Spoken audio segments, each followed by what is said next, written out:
Yeah. Well, all right. Like you always say, welcome, welcome, welcome. Number one sports talking D. We ain't like the Falcons, we won't blow the lead. Look, all we talk is who that, who got cut and who back. Rookies and the vets, players you should look at. It's the sports coma, you don't wanna miss it.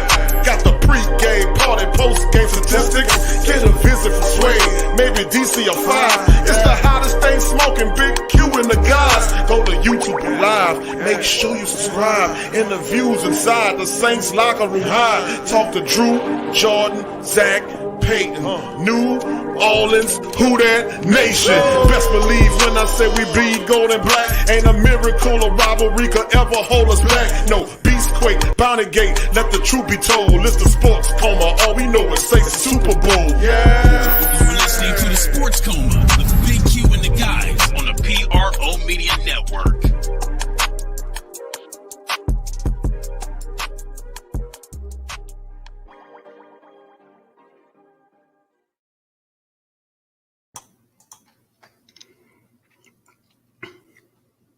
Who that with the family? Big ups to the family members in the live stream on this one as we come up into the post-game version of the TSC virtual tailgate.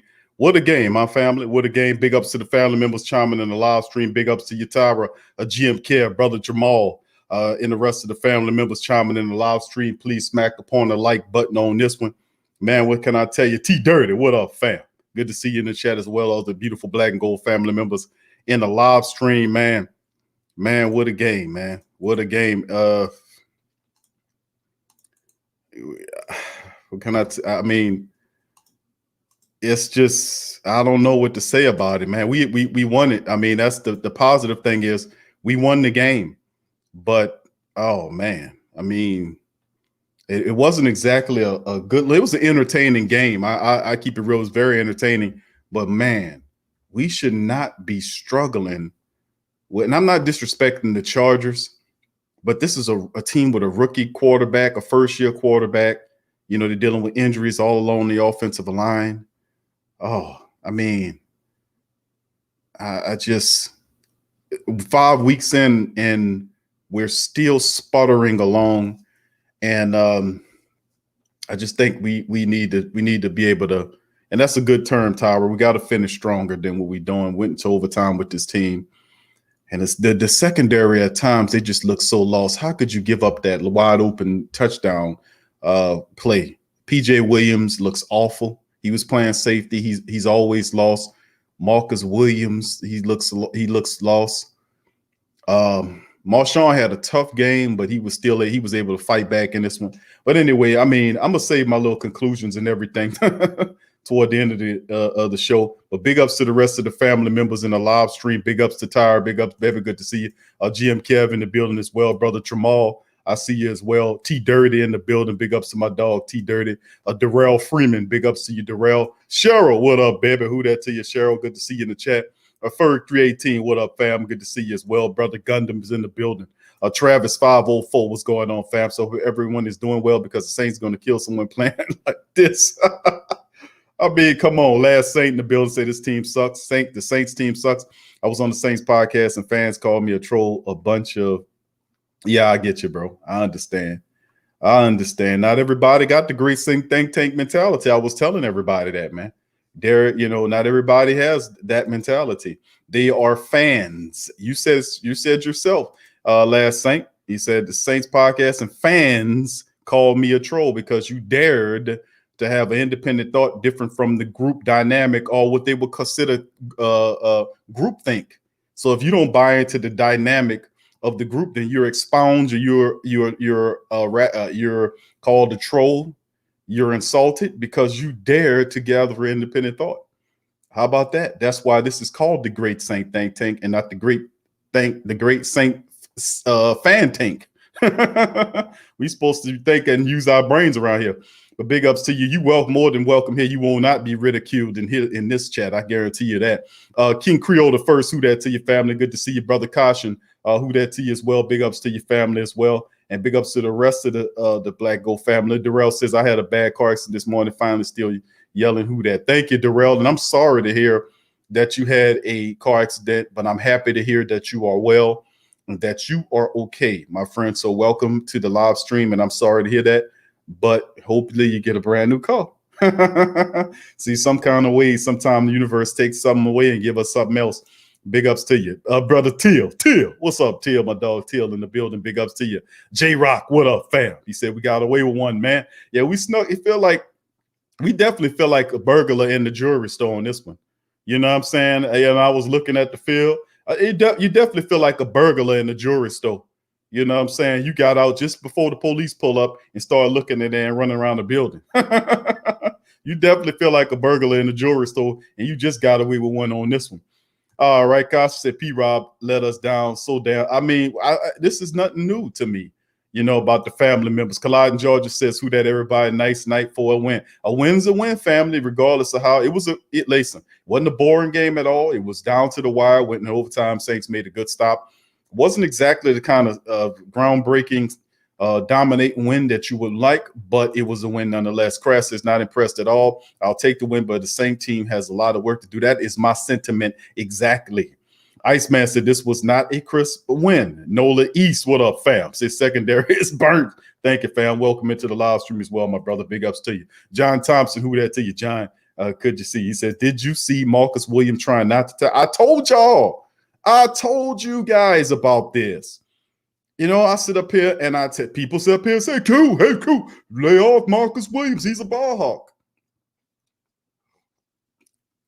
Family, all I do is get up here and talk about the truth. That's all I do. You know, and I hit people so hard with the Saint truth that like fans be like, oh, this guy don't sound nothing like WWL. You know, it's a part of it. Tragic, who that to you? Good to see you in the building as well. Big ups to y'all on this one and all the great Saint Think Tank chiming in on this one.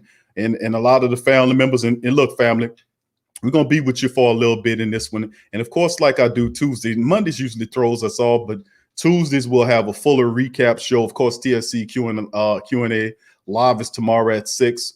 And we'll have that going on. So if you want to help out the live stream, you can feel free to go in the chat and join our Patreon, man. You know, for as low as $1 a month, you can help out the platform. And trust me, it might not seem like a lot, but we make it work. We really do. But thank you, T Dirty says all burnt the hot links and man, I tell you, man, they just crazy. Kevin says wild accusations. That's what they tell me, man. You make it wild accusation. Big ups to you, Caution. Thank you, fam. Says, let's go. We coming for another division. Thank you, Caution, for your super chat. Much love to your family. Old Baldy, who that to your fam? Say the secondary, shaking my head. Big ups to the rest of the family members joining in this one. Trey Joseph, what up, fam? Says, even though we win, I'm not happy with the game. Peyton again refused to run the ball. I know, bro. Y'all can imagine what I was saying when I sit there and look at the statistics. I say something don't seem right about this in here thing. And see, that's why I asked the dumbass, spineless, yellowback, coward-ass media to ask the questions, to put him on par, to put it on his mind. He reverted back to what he was, which was the week 2 and 3 matchups when he tried to do exactly the same play. And it almost cost you the game. But they got the win because of, you know, they were able to get it in the 2-minute offense. Maybe we need to use that more to kind of spark us out of this. This is not one of the situations where we could talk about, you know, we missing Mike and all this kind of stuff. Listen, I don't want to hear that. This is a professional team. We got weapons all over the place. We got to get going. It was good to see finally Taysom Hill gets going. He was able to get that touchdown at the back end of the game, and it was a part of it. But we'll go over the stats in a moment as well. Now, let me see if I can see where that comment at. Daryl says, man, terrible win. I know DD say he don't like to win. Brian, what up, Brian? Who that to you, fam? Good to see you in the chat. Uncle Paulie's in the building as well. Brother Jerome, who that to you, Jerome? He says Pete is soft. 62 is better player. All right. T Dirty says secondary makes me nervous than a long tail cat in a room full of rocket chats. All right. Thank you. Marquise, what's up, fam? Marquise Thibodeau says, who that? Man, overall good win, but we need to build some consistency. This is not a viable playoff team. And thank you for that, Marquise. You're absolutely right, my friend. We got to do better. Randy, how you doing? Randy says, all I know about football is don't touch the stupid punter. Thank you, Randy. And thank you for bringing a little levity to the podcast. Thank you, family, for that as well. I needed that laugh. Trey Sales, even though we won, I'm not happy Peyton again refused to run the ball to help the defense. He's putting all the weight on Drew to win a shootout, which Drew shouldn't have to. That is the wrong mentality to take, and I agree, Trey. You are absolutely right, my friend. Damone, who that T said that game gave me a heart attack. Yeah, it was a nerve-wracking win, and a lot of people felt the same way. Verlin, big ups to you, Verlin. Says, yeah, a lot of them over there talking a win is a win. Like we play any kind of good broken English and all. He's pissing all over us from over here. They even were pissing off. And listen, it's hard to do that because my dog is really laid back. He's a really laid back dude, and and when he start getting back, then that's a whole nother thing. Well, you know me, I'm passionate. I'm as passionate as they come. But if they piss off TJ, he's as laid back as they come. But if he get going and we both get going, I don't know what to tell you. Brandon Cormier there, who that to you, man? We're gonna see about getting TJ on the show next week. They get my dog to come in and chime in. All right, Kevin Conley, who that to you, fam? He says Malcolm Jenkins couldn't even catch an INT for his wife, his birthday family. What a damn shame. Yeah, Malcolm was going full speed. He wasn't gonna bust his ass trying to make no interception. Notice that was a injury free saving interception. He was going full speed. If he would have caught the ball and landed with the ball in his hand, he probably would have knocked the wind or end up hurting himself. So he let that ball go so he can brace his fall. I know what he was doing. Randy says, whatever you think about Lattimore, the man came up big at the end. That's true. Lattimore did represent at the end, and despite he had a rough game, he made the stop in the necessary play that we needed to do to win the game. So you can't take that away from him. What up, Gary? Good to see you. Said that Taysom package. Take that out. I know, Gary. I know, bro. I've been yelling that. Troy, who that? He said the play call, the secondary isn't cutting it. Thank you, Troy. Appreciate you, fam. And the rest of the family members for chiming in. Big ups to all the family members. Please feel free to hit up on the like button. We're going to go over the statistics in just a second. I'm going to play a little snippet of Sean Payton's post-game interview. We'll play that. We'll go over the statistics as well. And then I'll open up the chat for questions, concerns, comments. And, of course, I'm opening up the chat for family members to chime in with their thoughts on the game. I'm going to try not to keep you guys too long on this show, maybe an hour and a half, as we are starting late. And we just have to be mindful. I know a lot of people got to go to work. That's how it usually is on these late broadcasts after the game. Lori, who that to you, baby? Good to see you in the chat. Big ups to you, Lori. Lori likes the win. Says win is a win. We'll take it. There you go, Lori. And Randy says, don't look now, but going into the bye week, we're in first place. That's right, family. We are in first place. Yeah. Troy said he's soft. All right, T30 says, BQ, I'm done. I ruined 4 pair of draws. Duress says, why is T Hill package coming on important drive when I don't understand what's going on with that, man. That destroys the continuity. You'll see they have a good drive, then they'll throw that package in there and it'll just stall the hell out of it. And I'm like, why are you hell bent on trying to get this package going and you're doing the same thing? Taysom Hill is not throwing. He's not throwing the football. The only thing that works in that package that fools them is that Taysom learns how to throw the football out of that package as opposed to turn into a running back against a 7-man front. I don't know what else to tell you. G. Ricks, who that? He says, who that? He says, to pray with my daughter. Kind of shocked the Saints pulled it out. Family first. Lattimore struggling big time. Where is his head at? I don't know, bro. And thank you for joining us, G. Ricks, bro. Big ups to you. And prayer counts, bro. Prayer really counts because it helped the Saints big time tonight. Big ups to you, Crass in the building as well. Shout out to Callaway. Yep, Callaway put in a lot of work. As you guys can see, the special teams are struggling. They're not opening up running lanes for either Deontay Harris or Marquise Callaway, and he took some shots. And I told y'all, they're not opening up the lanes, and they need to get their asses together because they're not opening up the lanes for the kick returners and punt returners to run through. If you open up the lanes and give them an opportunity, we could be able to have some things to happen. I'm just not seeing that the special teams really not helping in that capacity. Devin, who that to your fam? Good to see you in the chat as well. And to all the family members joining the live stream, who that to all y'all, Big Irv, I see your family as well.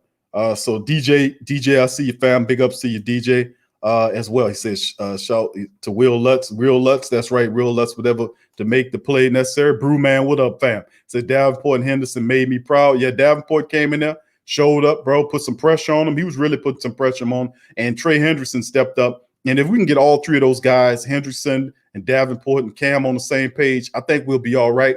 You know, we just got to keep those guys healthy, man. Thank you for that. Joshua, who that to your fam? Good to see you in the chat. Mr. Boombastic, big ups to you, fam. He says Sean Payton is predictable and boring. Remember, I posed the question a while ago, family, is the game passing Sean Payton by? He was on, you can't stay on top forever. And then his mentality is wrong, and he's not a type of guy that's known to adjust his mentality to incorporate new styles of play. He's stubborn, he's bullheaded, and that type of asshole, eventually the game will pass him by, excuse my French. Thank you, Mr. Boombastic. Appreciate that comment. Ryan P., who that he says Peyton Hill obsession will be the downfall fest. No reason to take QB1 out for some gadget play every time. He needs to be held accountable for his play calling all season long. And that's what we're here to do, my friend. We will hold him accountable on this show. Many people give him the slide. They make excuses for him, but you won't make that here. M. Michael, big ups to your fam. He said that was a damn trip. Damn, I know my M. Michael, bro. Big ups to you, fam. Thank you for joining us. Much love to you, cuz. And Joy, big ups to Joy. Has become a YouTube member. Big ups to my dog Joy and Isabella, his daughter Isabella out in Florida. Big ups to your family. Thank you for joining that YouTube membership club. Much love to you, fam. Thank you. All right, Dirty South Voodoo Jag, big ups to you, fam. Thank you for joining us in the live stream on this one. Pay attention 26.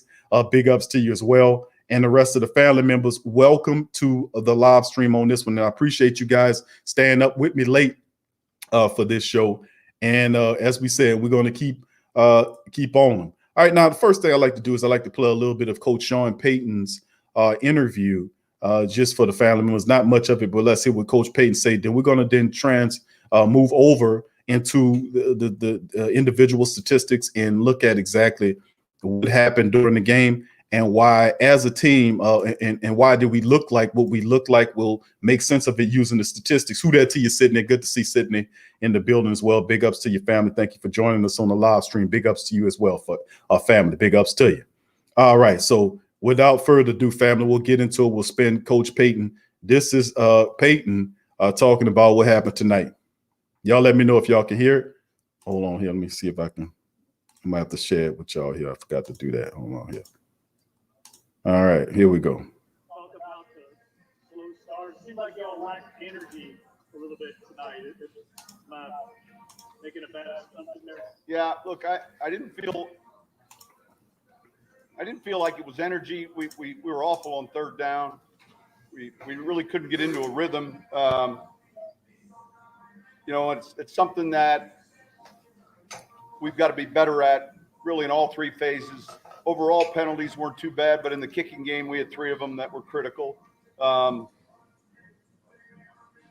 proud of how we fought back in the second half, played better football, not exclusively, but at times made enough plays to win the game. John, what was your opinion of Justin? What would you think of Justin Herbert, especially there in the fourth quarter? Seemed like he made some pretty big throws. Yeah, listen, he's a good young talent. You could see. You don't feel like you're playing against a young player. He's someone that gets the ball out of his hands. I think he's got a promising future, and he's impressive to watch. How large did you feel like that roughing the punter penalty loomed for the remainder of the game, kind of chasing point? Say that again. How large did you feel like the roughing the punter penalty loomed for you guys just chasing points throughout the game? Well, look, any of those, I mean, that's a possession penalty, and yet, we'll take a peek at it on film, but there's always that tough decision, I think, as you rush the punter for the official to make a call, roughing or running into, but, all of them were significant, and fortunately we overcame. John, what was your initial impressions on Emmanuel Sanders' game tonight? How did I feel like he played? Yeah. Yeah. How do you assess his performance? Yeah, I thought he played well. We started getting the ball in his hands a little bit later into the half and then the second half, but I thought he played well. I thought a few of our, Callaway played well, playing a lot of snaps tonight, and probably didn't get Traquan as many touches as we would have liked, but overall, we found enough offense in the second half, really in the fourth quarter to get the win. Sean, we talked about the value of overcoming adversity last week. Did this game have the same effect, or was it a little more frustrating that some of the problems carried over this week? No, look, every week, you look at it. It was a win. There are a number of things that we've got to clean up, and we'll get back to work here next week. We'll be in tomorrow. We'll be in the next day. We'll be able to address some of the things we feel like we haven't done well, and get ready then to start playing after the bye. John, was there an adjustment in the second half, or was it just more of an execution thing for you guys? Well, look, they did a good job of giving us a few different looks from early downs. We got a little bit more pressure from their defense, and I think, we made a few plays down the field. The third down throw to Cooks was a huge play. I don't know what the distance was. I know it was 3rd and long. It was a great find by Drew. Defensively, we got the stops there, especially on the 4th down play there at the end. And I thought we hit their quarterback enough. He's pretty athletic. He got out of the pocket a few times and made some plays. A lot of different elements to the game, but it was good to get the win. Sean, Will.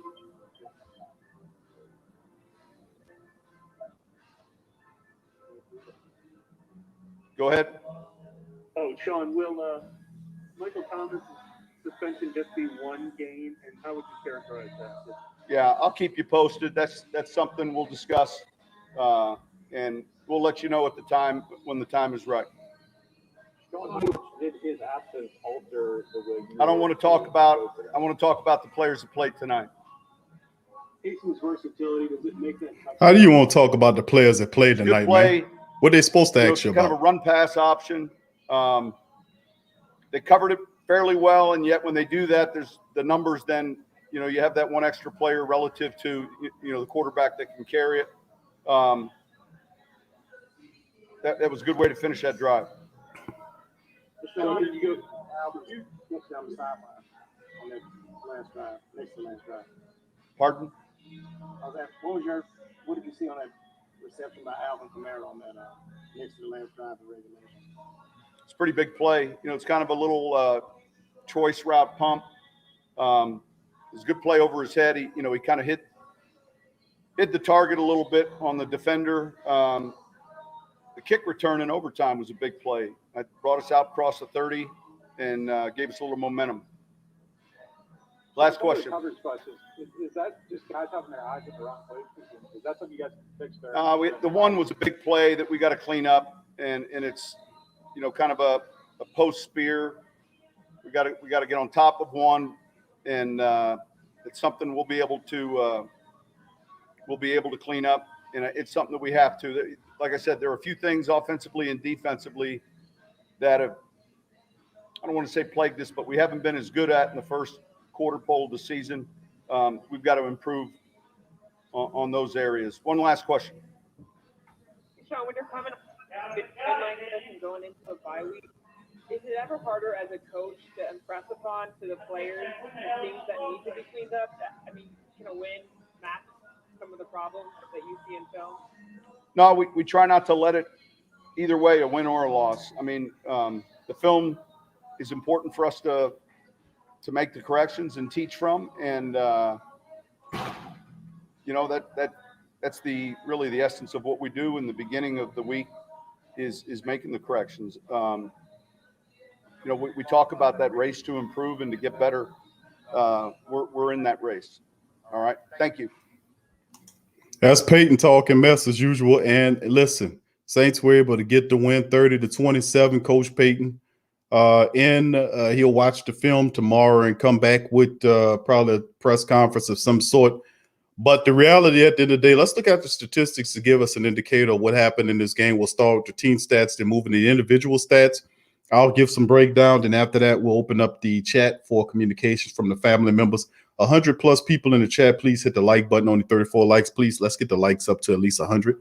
So if you hadn't hit the like button, please feel free to do a service for the Sports Coma. Hit that like button. Help us out. All right, first downs, family. We're going to start with the first downs here. 23 first downs for the Saints versus 19 by the Chargers in the matchup. Passing first down, 17 versus 12 by the Chargers. 6 first downs using the run.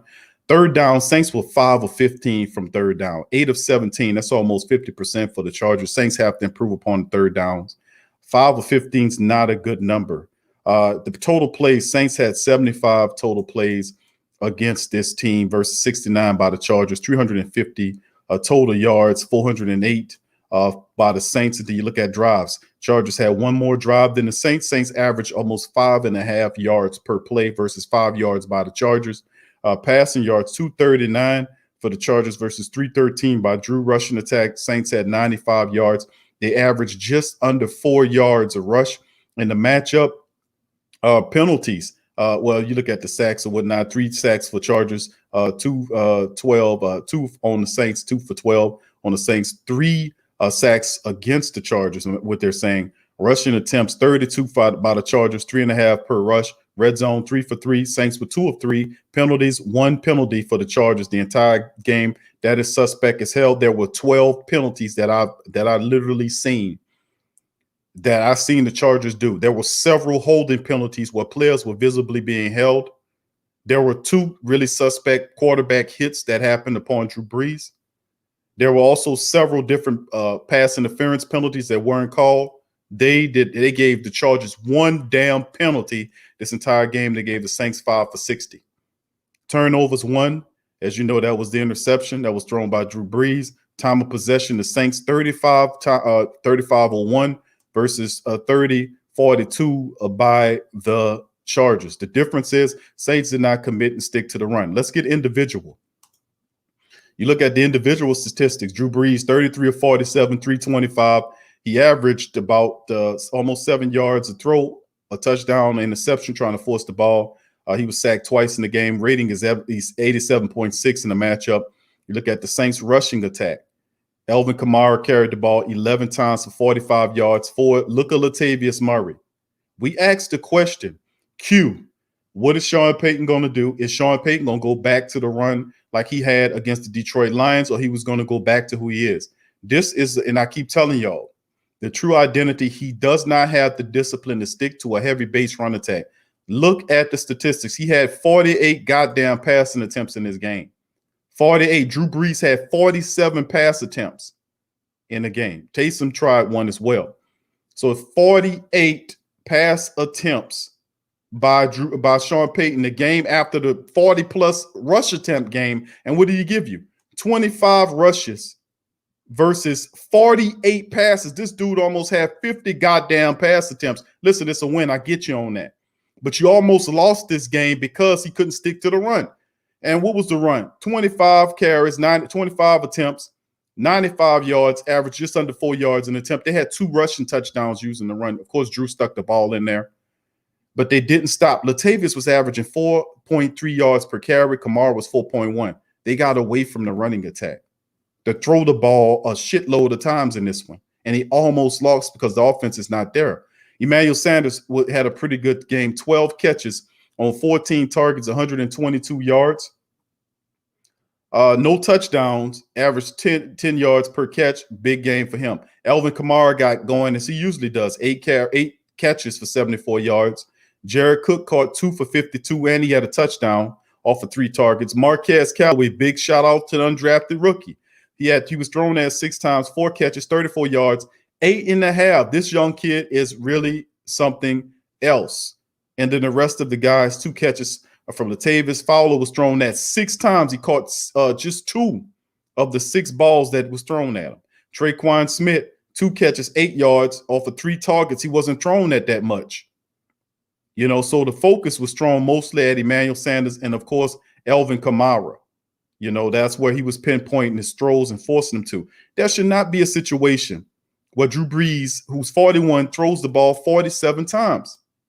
That is absolutely, that's not how we're supposed to win these games. And I was telling you, the guy does not have the discipline to stick to the run. You stick to the run, you beat this team by double digits, by at least 10.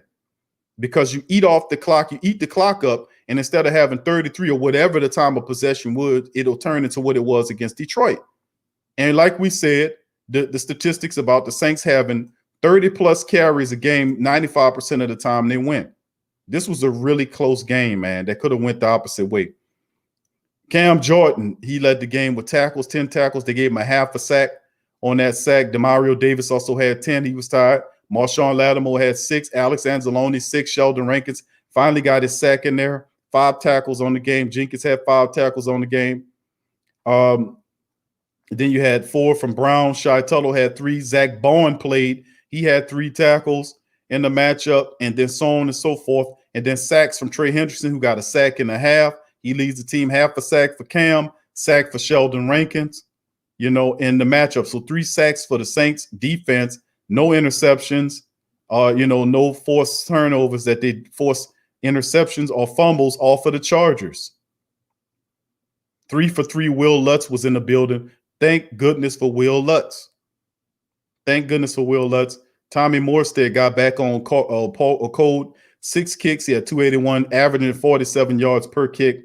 He put he had 1 touchback and put 3 of the 6 inside of the 20. And he's good to see he's punting well again after having a few games where he kind of looked really awful. Now, if you look at the NFC South standings right now, New Orleans is on top of the South, which is a positive. Before the bye week, they're 3-2 because they beat Tampa in week 1, who 3-2, who lost to the Bears this week. And of course, the Chargers dropped to the bottom of the NFC West underneath Denver. They were desperate for a win to try to keep pace with the rest of the teams, like Kansas City and Las Vegas, who are plus 500. You look at the other side of stuff. When you look at the Chargers, Justin Herbert, 20 of 34, 264, 8 yards per throw. The man had 4 touchdowns, man. He was sacked 3 times, had a rating of 122.7. No interceptions, even though the Saints had a couple opportunities to get him. They couldn't get him. Justin Jackson ran hard in this game, 15 carries, 71 yards, almost 5 yards a carry. Joshua Kelly, 11 carries, 29 yards. They held him once individual rushers underneath 100 yards once again. Overall, 32 rushes for 111 yards. You look at what they did, they had more of a balanced approach in this matchup, 34 attempts throwing versus 32 rushes. Saints run stuff and defense was able to neutralize them picking up first down. Mike Williams, the big physical guy I warned you about in the pregame or the other show, the Friday show, 5 catches, 109 yards, 2 touchdowns. He averaged 22 yards per catch, 5 catches off of 8 targets. Nobody else. We talk about them struggling, but the Saints neutralized Keenan Allen in this matchup. 2 catches, 29 yards in the matchup. The other guy that had a lot of catches was Justin Jackson, the running back. He had 5 for 23. Jalen Guyton had a big catch for 49 yards when he got behind the defense. And Keenan was stretching them out. He was dealing with issues. But the Saints, Hunter Henry was another guy, 4 catches, 23 yards. He had a touchdown in the matchup. And it's good. Thankfully, the Saints didn't let the tight ends kill them and stuff like that. But Mike Williams almost did. Their top defensive guy, 15 tackles from Kazir White in this matchup. Rashawn Jenkins, Mike Davis, who the guy I told you about, the cornerback.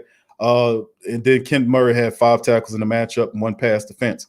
1 sack, I think it was. The line allowed 2 sacks on Drew Brees. He was sacked twice, one by Nwosu and the other one by Joey Bosa. He was able to slide in there and make a play happen. So 30-27, Saints win final in OT, by the way. They were able to get the win. Drew Brees, 33 of 47, 325, outpasses his younger counterpart in the matchup. Even though he had an interception, he's still 325 yards. That's more like a Drew Brees type game you're looking for. But remember, that's not the type of recipe as New Orleans you want to play with. You got to use the running game first.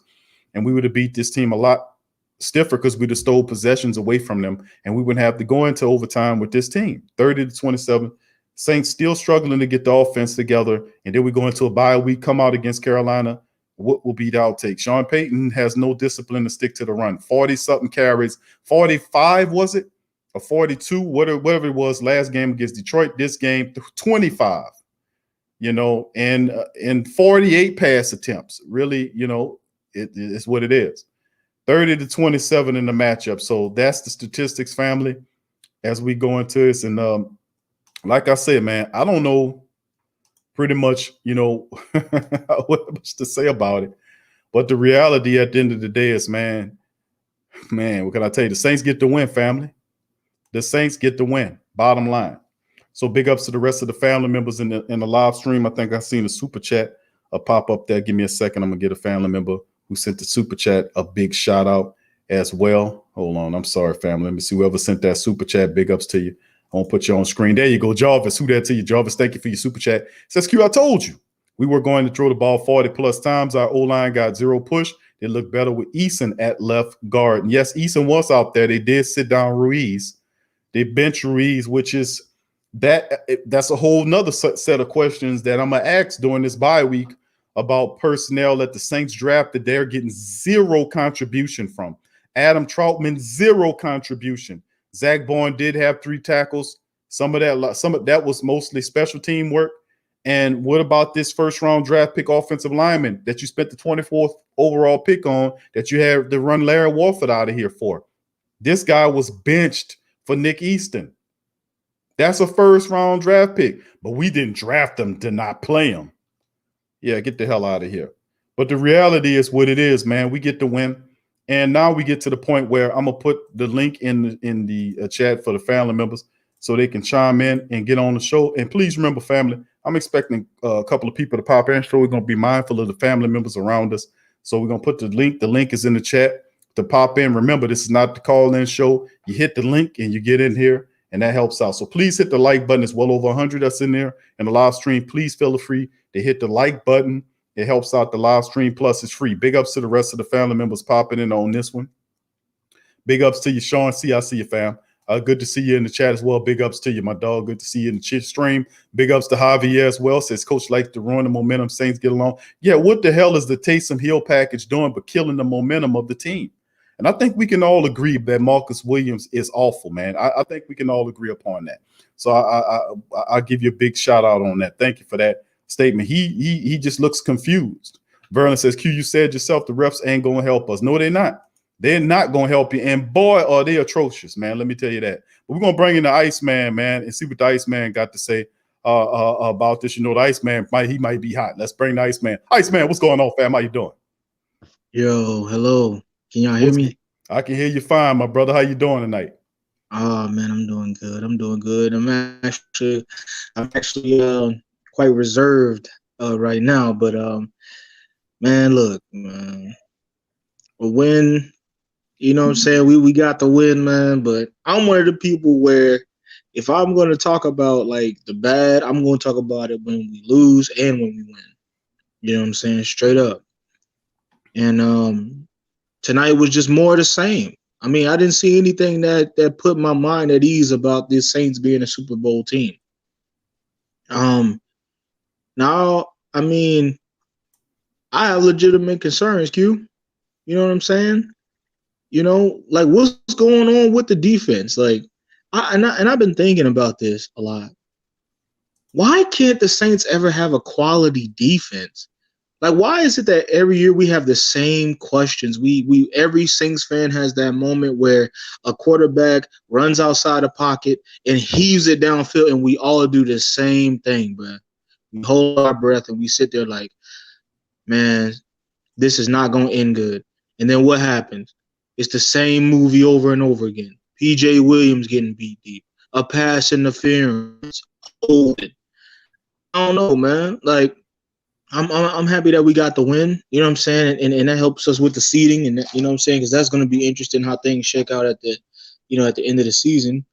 But man, I didn't see anything about the Saints tonight that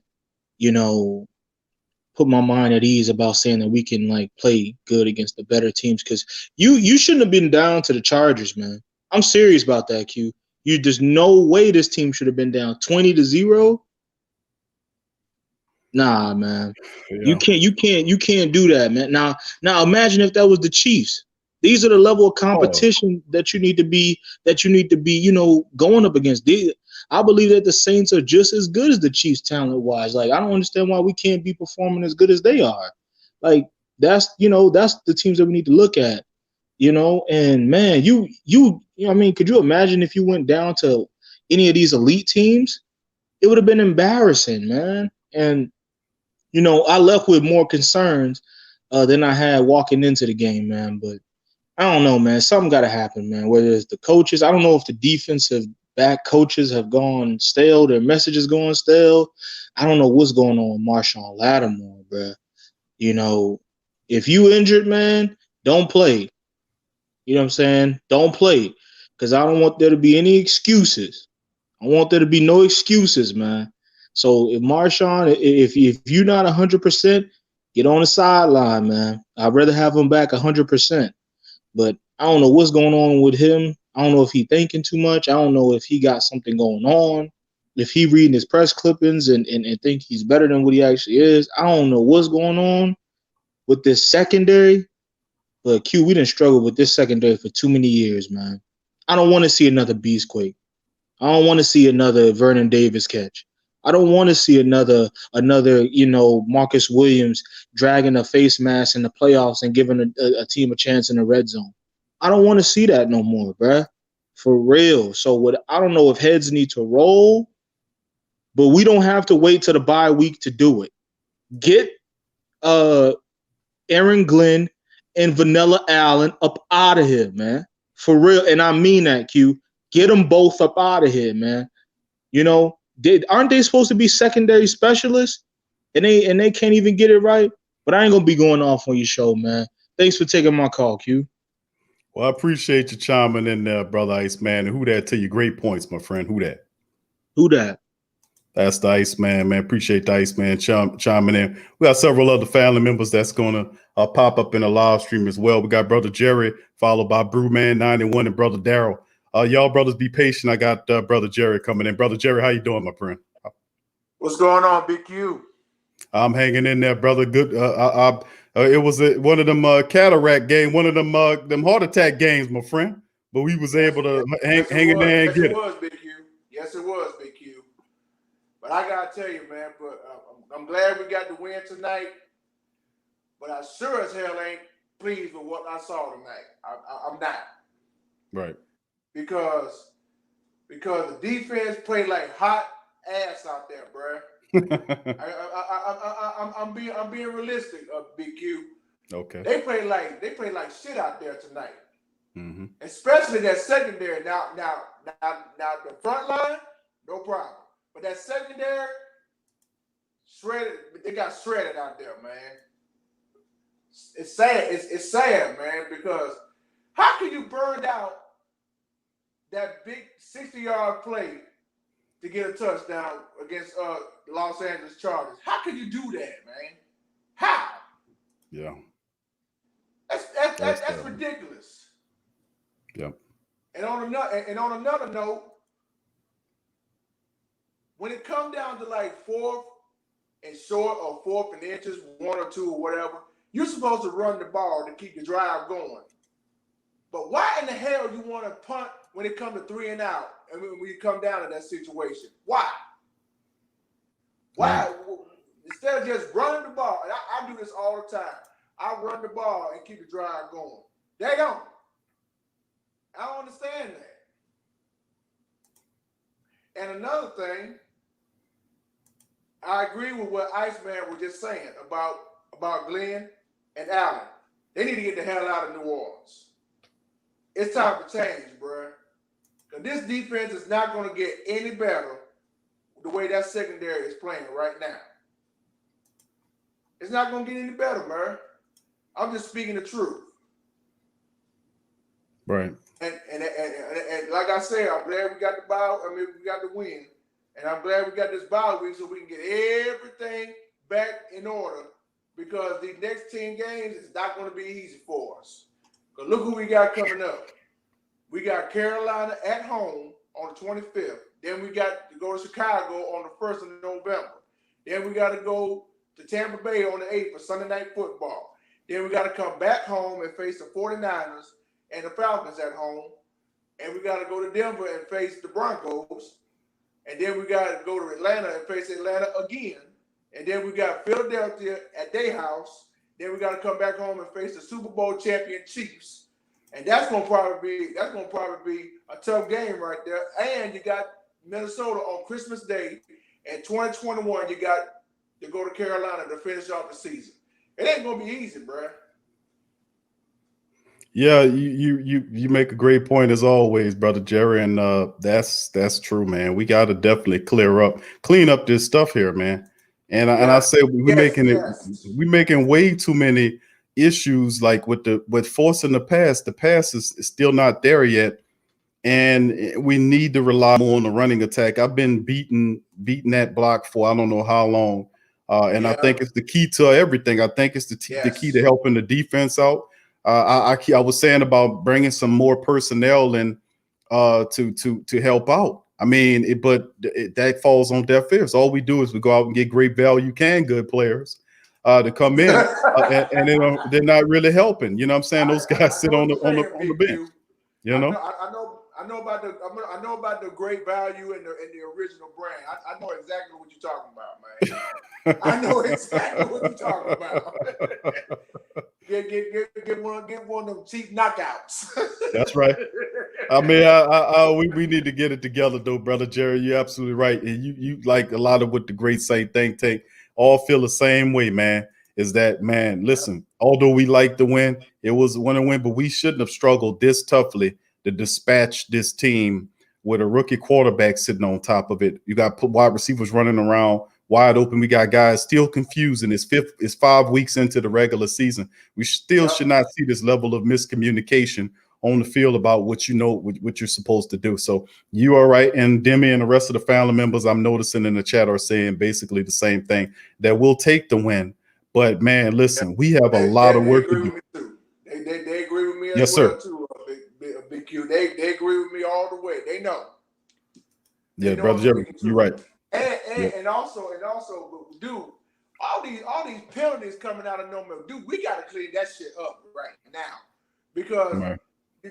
because much as I hate to say this, these referees really hate our guts. I'm gonna bring it to you point blank. They hate the shit out of us. That's why they didn't want us to go to the Super Bowl a couple of years ago after we faced the Rams. That's why they didn't want us to go to the next level when we face Minnesota. They hate our guts, man. And I'm gonna call it a spade a spade. I'm gonna call it for what it is, man. They hate our guts. And guess what? We hate them too. Feeling is mutual. Yeah. But I gotta give kudos to the Chargers, man. They came out and played good ball out there, man. I gotta give it to them. Because they gave us a run, because they almost beat us. Yeah. But thank God for saving grace in overtime for Marshawn Lattimore to make a stop for the wide receiver to come up short to get a first down. Right. Absolutely, bro. And I'm glad, man, that Marshawn Lattimore was able to make that last pull move, man, because man, could you imagine what would have happened? The Saints would have lost this game.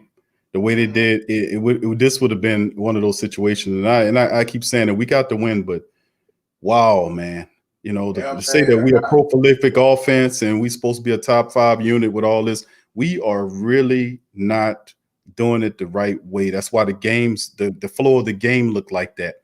It's disconnected, disjointed, because there is no more. Notice the creativity, family, that we had over so many years.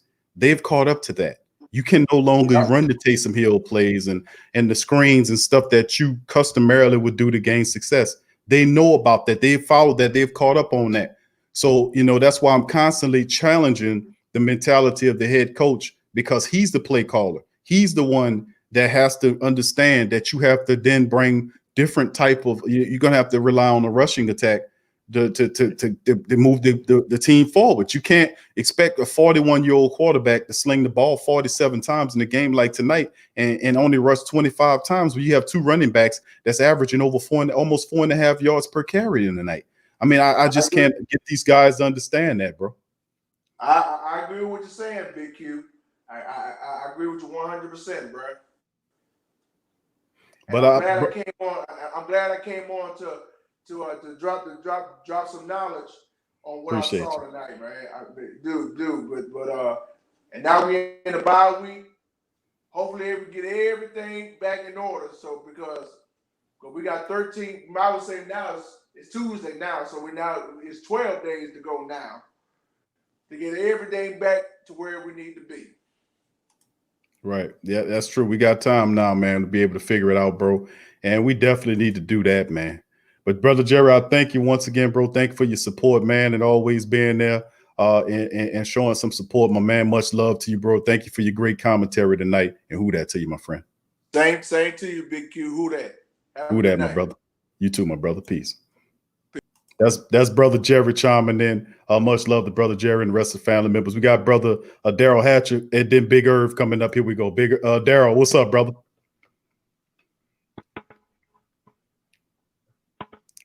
All right, Brother Daryl. I can't hear you. There you go. I can hear you now. How you doing, bro?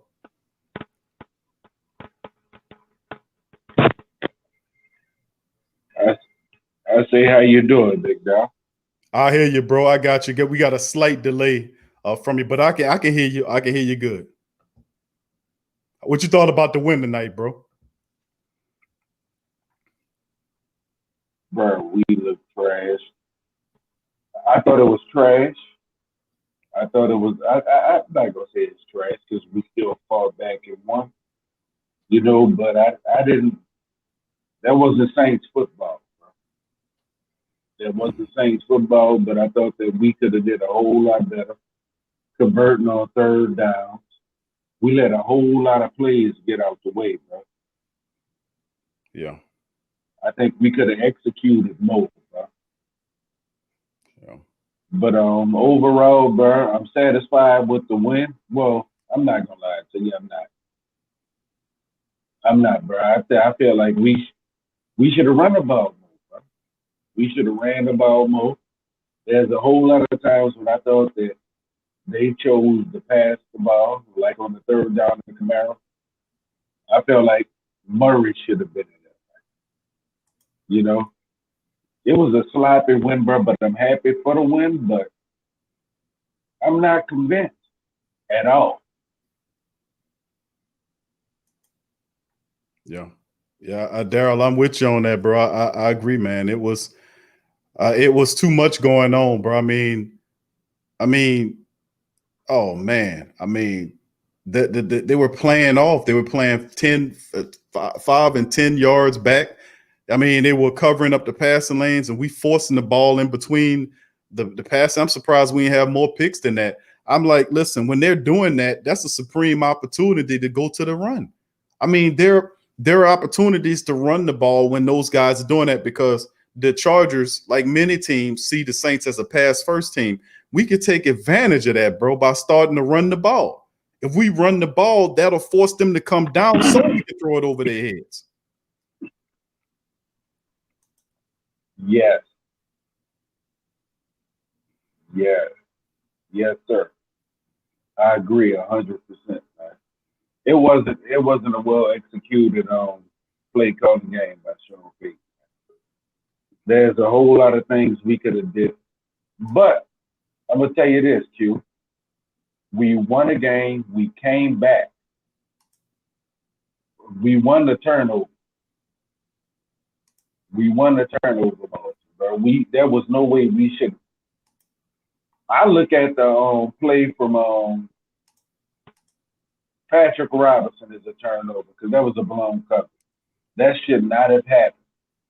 And if you look at the turnover, if you look at the interception from Drew Brees, and if you look at that play from Patrick Robinson, bro, this game should have even been close. You know, it was two plays that really screwed us up. But we still came back and won, bro. There's some positives. Even I know we're not trying to hit it, bro. But there's some positives, bro. We still got to get discipline on defense. And I don't know why in the hell Patrick Robinson was out there anyway. Or P.J. Williams, bro. We know we got better players to play, you know. But it is what it is. We got the win. I'm not happy with it. Man, I took a half-a-day vacation to come home and watch my boys. I left work early and my Saints game and all that, but I'm still not happy with this play, bro. I know we can do better. And I know we got more talent than that, bro. They got to step up, bro. Marshawn should not be paid the way that he playing, bro. And if he continue to play the way that he's playing, I don't think we should pay him. You want big dog money, you got to give a big dog play on it. Like, for real, bro. I can't go on my job and be happy and you know what I'm saying, and play and work hard when I want to. This is your job, my dude. Yeah. You got to get on it. I like you as a player. You know what I'm saying? I like your hustle. Just like I like if he had the same dog, everybody won't talk about Michael Thomas. If he had that same dog that Michael Thomas had, he'd be a Michael Thomas type player, but he's not showing you that. Real spit. Yeah. Yeah, you're right, bro. I mean, you right on the money What as you say, always. Big Q? Like Uncle Paul. Well, you like I said, you always on point with yours, Daryl. You're always right on the money, bro. And let me tell you something, man. We definitely got a lot of work to do, bro, in this bye week, man. We got a lot of work to do. And it started at the head coach, man, because really this was supposed to be we supposed to be 5-0 right now, bro. I mean, and I listen, this is not like somebody saying, okay, you saying that, Q, because the Saints is your team. No, I'm keeping it real. When you look at it, if the Saints would have used the same game plan against Detroit as they used against the other two teams, whether it was the Raiders, the Packers, as well as this team tonight, this game wouldn't have went into overtime. You know, we keep busting up our own momentum by trying to force feed this Taysom Hill package, and Taysom's not throwing the football. He coming in and is telegraphing to the defense that the guy gonna run the ball. Why would you do that? You know, and why would you try? And then the thing is, you're forcing the throw when you don't have to. If you have a defense that's playing 5 to 10 yards away from predictable, it's too. And you run the ball. You run the ball. The defense is playing 5 to 10 yards off of the offensive line. They backing up, covering the pass. Run the ball. That's when you run. But this guy is it just drives me insane how this guy refuses. He refuses, absolutely refuses to stick with what works. Look what happened last week, 40-something rushes. You dumb, everybody was happy. Then I said, ask the ratchet ass media, is he gonna stick to the run? Well, we got our answer. No, he didn't stick to the run. He went right back to Sean Payton of weeks 2 and 3. Is that a surprise, Big Q? No, it's not a surprise, but listen, you're not going to win that way. This team is built to run the ball and pass it after. This is not the throw first Saints of yesteryear. This guy's 41 years old. Can we really say the man threw for what was the attempts today? Drew Brees was 33 of 47. He had 47 passes. He had 47 attempts today. That's insane. 44, something like that. Yeah. Bro, this is insane, bro. But Daryl, I'll give you the last word, my brother. You go ahead. I'm not gonna lie, Q. I got scared as hell. Yeah.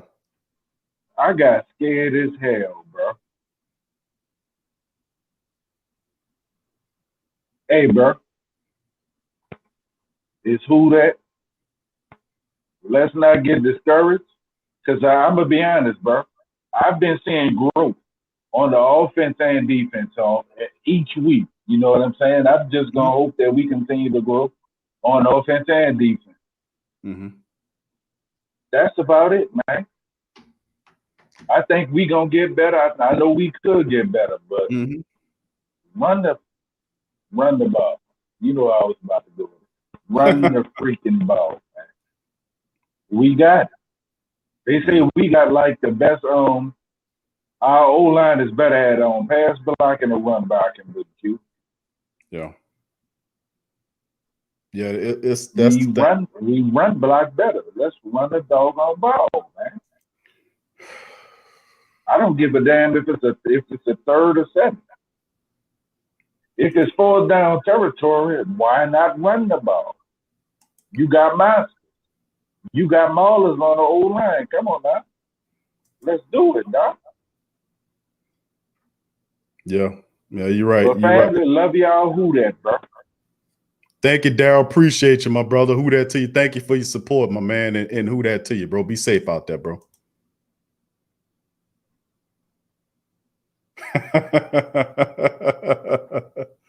All right, cuz, big ups to you. Good to see Daryl in the building. Big ups to him. All right, fam, let's move on to the next one. We got Big Irv and Brewman 91. All right, brothers. Brewman, hang in there, bro. I'm going to get you to chime in here. We got brother Irv chiming in next. Irv, how you doing, fam?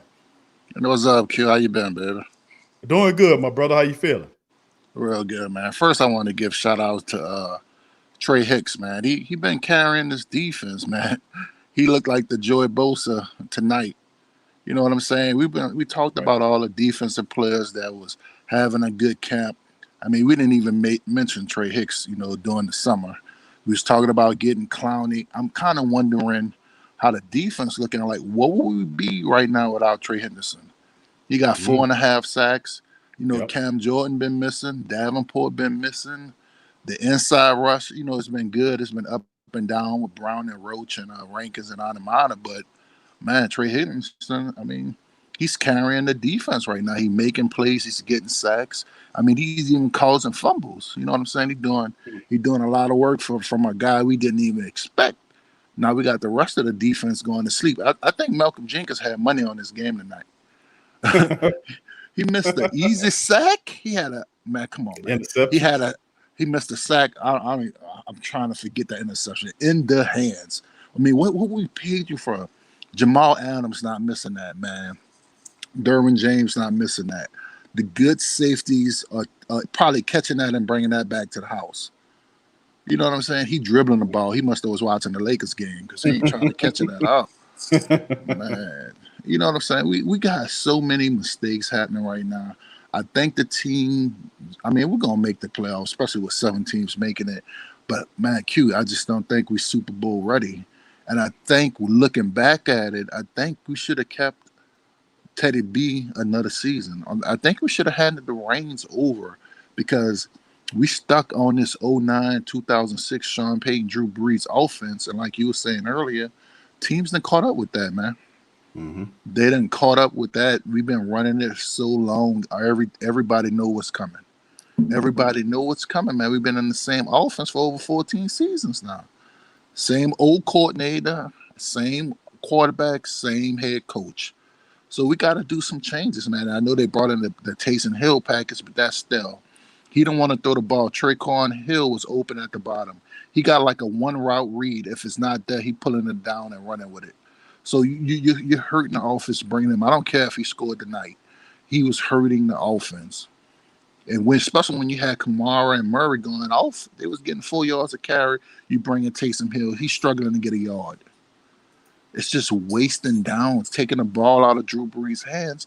And I think you hurt Brees' rhythm at that also. It's like he heating up, and next thing you know, Taysom, now Drew Brees. Now it's look like we're going backwards. Yep. And I don't know what's the deal with Lattimore, man. It's like 1 week he want to be Dion, the next week he wants to be fucking Kent Crawley. You know what I'm saying? So it's just inconsistent, man. He looked like Brandon Brown of the day, man. He couldn't stop nothing. He was getting, I mean, they went at him. Teams are not even, the funny thing is a few years ago, teams wasn't even throwing this way. It's like he's starting to get picked on. You know what I'm saying? It's like everyone in the building called that pass to Mike Williams. Everyone knew it was coming. The announcers called that pass to Michael Williams before the ball was hyped.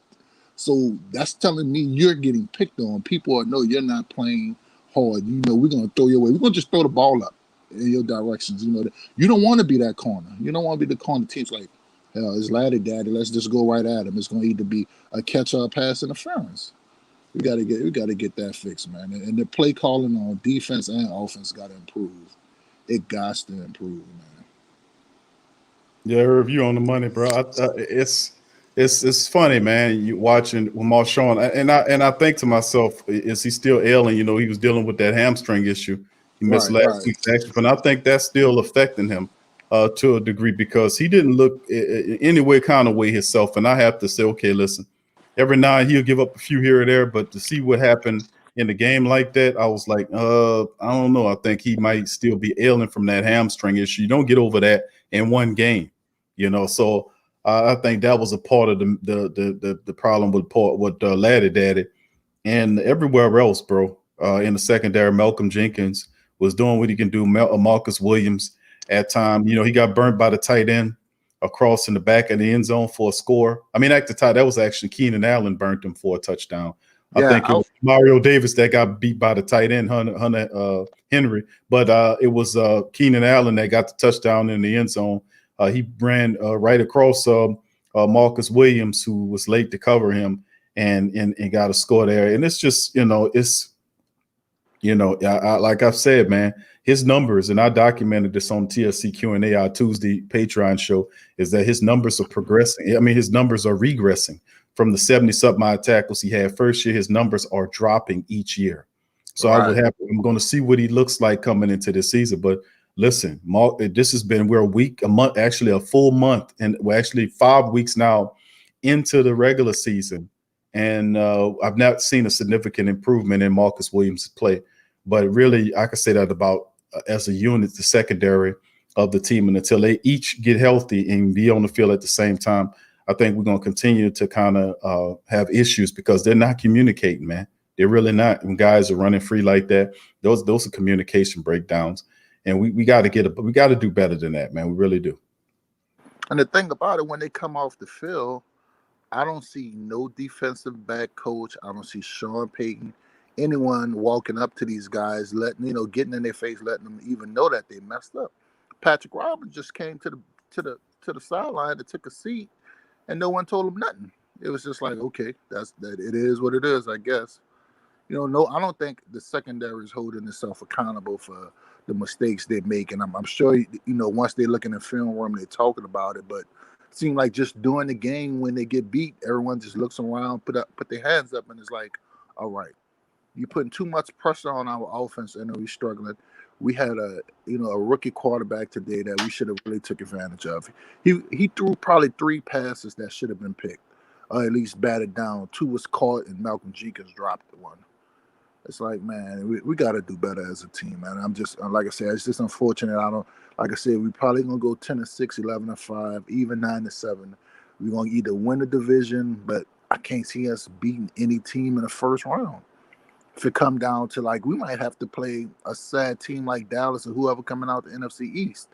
I mean, I'm tired of seeing these embarrassing losses to teams we're actually better than. Both times to Minnesota and to the Rams, it's just been, it's getting, it's not even being fun to watch anymore. You know what I'm saying? Right. Yeah, you're absolutely right, Irv. I mean, you look at it, this is no way, shape, and form a playoff football team you're witnessing. I'm gonna keep it real with you. I'm not gonna sugarcoat nothing. I don't operate that way. It's the pure uncut truth. The uncut truth is the Saints, the way they're playing football. This is not playoff style football. They would not be able to play in the same arena with a team like Kansas City or Baltimore or any one of these playoff caliber teams. Seattle would run them through the ringer. Seattle, Green Bay. You just lost to Green Bay, and the Saints could have beat Green Bay had they stuck to the run. But it's the coaching and the mentality. I can't get people to understand that. And they're looking at it schematically. It's at the top. When you look at flawed designs of the plays, when stuff is breaking down on the field, the Saints have the talent on the field. The issue is with schematics. The issue is with the play callers, the head coach. This is his team. He's constructed this team. This was his idea of what we needed to win a Super Bowl. Then upcoming year, you added veterans into the team to help to tutor the young guys on the field, which is helping with certain guys like Marquez Callaway, Traquan Smith, with Emmanuel Sanders, his instruction with the young guys. You can see an improvement there. You look at other players on the defensive end, Malcolm Jenkins, not so much. I'm seeing that same instruction, that same growth pattern for Marcus Williams right now. But the reality is the Saints are unbalanced. They're throwing the ball too much. They're not running the ball too much. And when you go in, they keep going third and out. What was the first 7 plays? They had a graphic that I wanted to take a picture of, but then if I would have seen it, I keep seeing the picture on my phone, I became pissed because they had a graphic they played on the screen about the Saints' first 7 possessions. And it was something like punt. It was punt, field goal, punt, interception, field goal, punt. And I'm like, they're stalling out, and people don't get it. When the Saints stall out and they go 3 and out, or they have a successful drive and then they go 3 minutes and then they come off the field, and then Chargers get on there and they run 4 or 5 minute drives, that hurts your defense because the defense made a stop like what happened with the secondary play of Dwayne Washington. We ain't gonna let Dwayne Washington not make it. When his dumb ass ran into the punter and knocked the punter down. The defense forced the Chargers offense off the field. This moron runs over the punter, 15-yard penalty, puts the Chargers offense back on the field. They score off of that. Now get this. They basically took advantage and scored on both of your follies. When the Saints Right. when Drew Brees threw the interception, they marched down the field and put 7 on it. When they gave them the 15-yard penalty for running over the punter, they went and marched down the field and scored.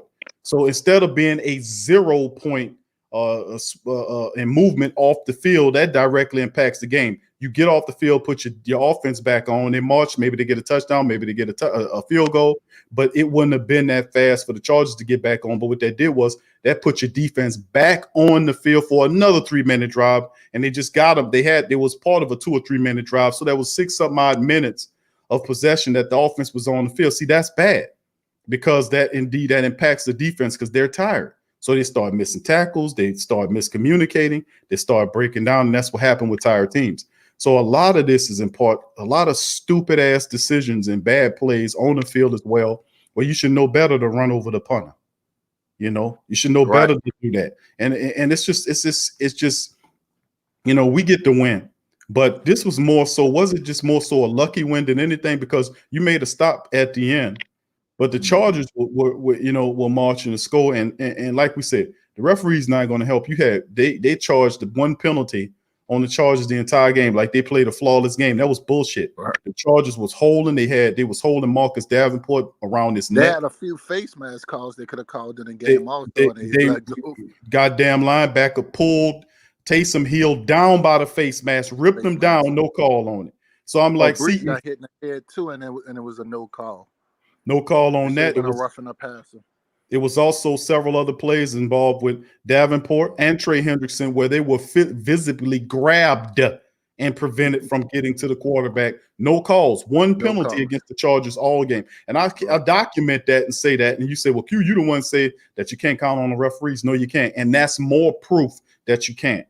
Because no team goes through an entire game, especially a team as injury plagued as the Chargers were, and only have one recorded penalty in the matchup. That's absolutely ridiculous.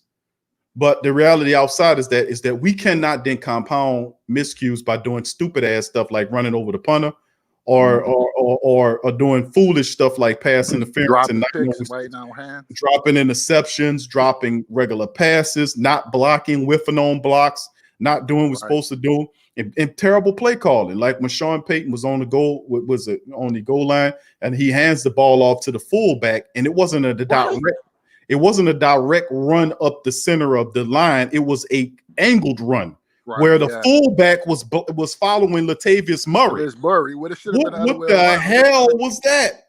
Why would you? Latavius Murray falls forward for 2 yards, man. Why would you do that's horrible play calling? Why would you do that? And for me to call us, that is absolutely insane that you would call a play for the fullback and let Latavius Murray be the lead blocker for the fullback, and the fullback ain't used to having the ball. Latavius Murray is averaging 4.5 yards a carry in the game. The fullback should be blocking for him. But when I say is he over the hill, people, they're not even saying that. They will rather sit up here and say Drew Brees is over the hill, but don't say the coach who refuses to run the ball and keeps calling and running plays that the rest of the league know how to stop. They got caught up with your playbook. That's why you look despondent. I haven't watched the game in probably 3 years where someone even handed it off to a fullback. So we might be one of like 3 or 4 teams that still even have a fullback on the roster. That's true. You are about 3 or 4 of them in the league. The rest of them, they don't use them. They're relics. Right.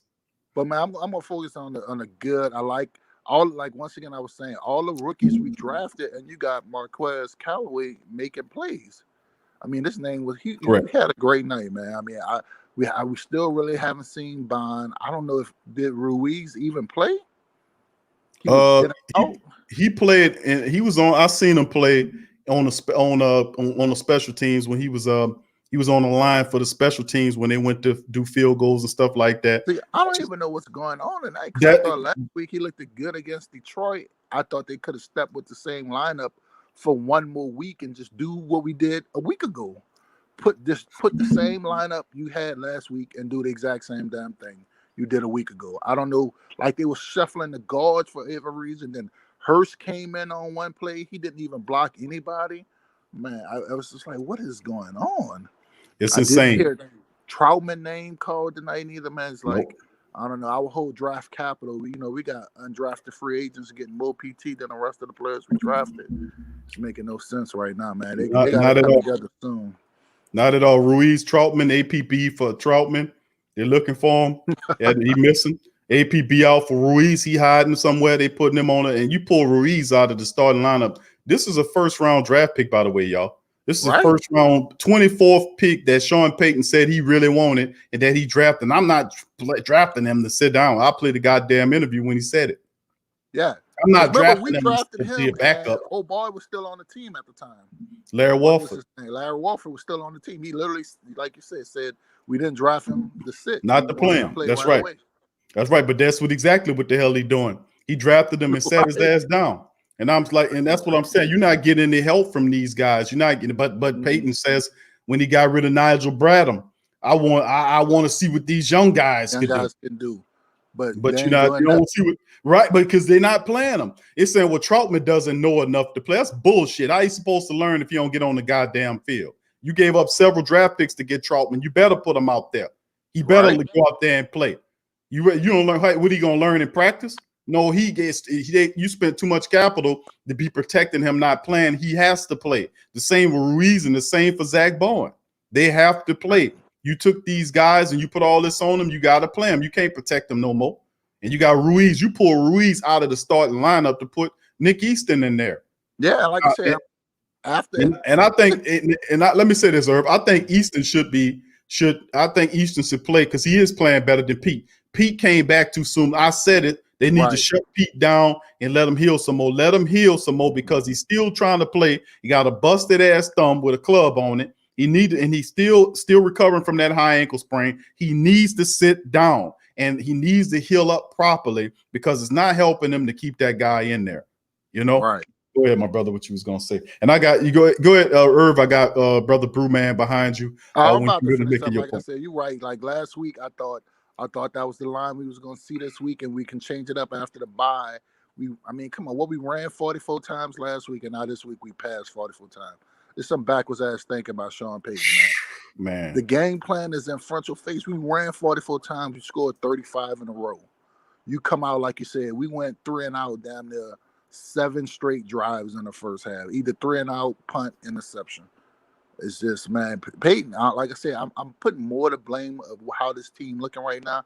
I'm glad we won, but I don't know what's going on with Peyton. His play calling has been horrible this year. And the thing is, we used to come out and beat teams in the first quarter. We used to come out in our opening drives, that first, like they said, they draw up the first 15, the first 20 plays. That used to be the money. And now it's like our first scripted plays, we can't do anything. You might as well trash them and just run off the cuff. Don't even script them because we ain't getting shit. Yeah, bro, Herb, you're 100% right on that, man. And it's the plays that the Saints are using, man. They've caught the rest of the NFL is caught up to that. The screen plays, the throwing 10 yards down each side of the line of scrimmage. The Taysom Hill package is a complete disaster. You're implementing and putting in there at the wrong times. When you start getting the rhythm, then you throw Taysom Hill and pull Drew Brees out. That kills that is you don't even recognize you stalling your own offense, and I mean it's just insane. I don't know what to say about it, but we snuck out a win tonight. But we beat a team. This is not the Chargers are a good young team coming up. They're not there yet. They haven't arrived yet. But you get this team another a year or so, they're going to be a dangerous team into the future. But listen, this team and a lot of their players were missing. A lot of their key players like Derwin James, he's on IR. Melvin Ingram, the other guy opposite of Bosa, he wasn't there. He'll tear you up. And then of course they miss an Eckler, who's their best running back. So this team still pushed the Saints into overtime. And this is supposed to be a Super Bowl team. This team is not on the Super Bowl level right now. And we have a lot of work to do despite the win. So I'm happy about a win because I'll take a win any day. But I'm not happy about the way we had to get through this win. We had to almost grudge and push our way through this garbageness, because we didn't stop, we didn't sack, we didn't force any turnovers today, we didn't get any fumbles, we didn't secure any interceptions, we allowed wide open passes, and it was just ridiculous. We had to go in overtime with it. But I appreciate you, Brother Irv, for your call, my man. I appreciate Thank you giving me the time to speak, man. Have a good one, bud. You too, bro. No problem, and who that to you as well, my friend.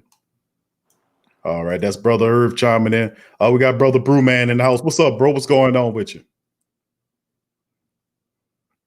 Can you hear me, Brother Brewman? All right, Brother Brewman. He's on the line. Can you there. hear me? I got you now, bro. There you go.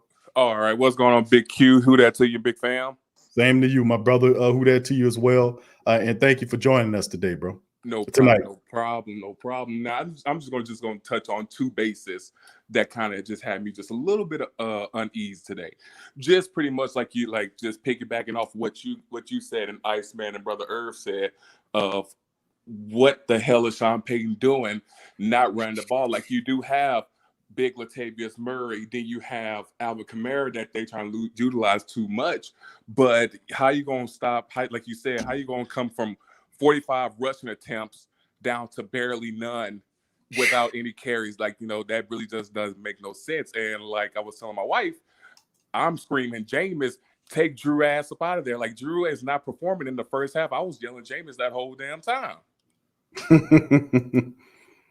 Like, and that Taysom Hill package, like you said, a lot of people did catch on to that. Like, it's not working. You gotta keep the ball in Drew's hand, and the more, like you said, that's a whole momentum shift. It's like as soon as Taysom Hill gets the ball, the momentum just goes downhill, and you can't do that, especially if you're facing a team like the Chargers. Like, their defense is phenomenal, but like you said, they're missing Ingram, Derwin James, Bosa was in and out of plays.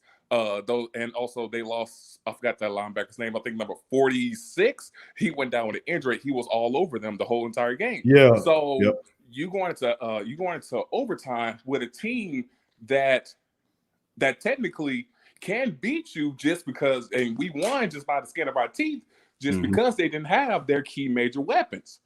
Right. And I'm just gonna touch on just this one last little bit, Q. Now I'm gonna let you get up out of here.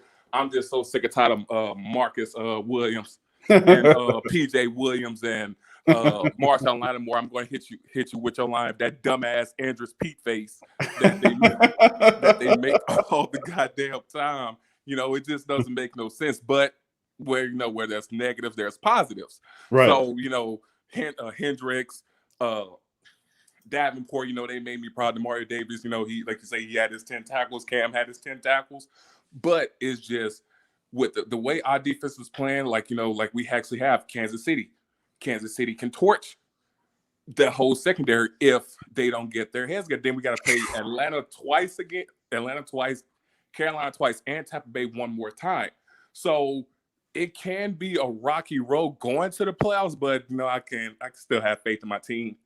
So we can, but we just need to get the ball rolling, especially when it comes back to their running game. Because if you're averaging 4.5 yards a carry, then why not take away from, like you said, they're still trying to reminisce on the 2009 Super Bowl era. I was about to say Tom Brady, Sean Payton and Drew Brees, and that's long gone.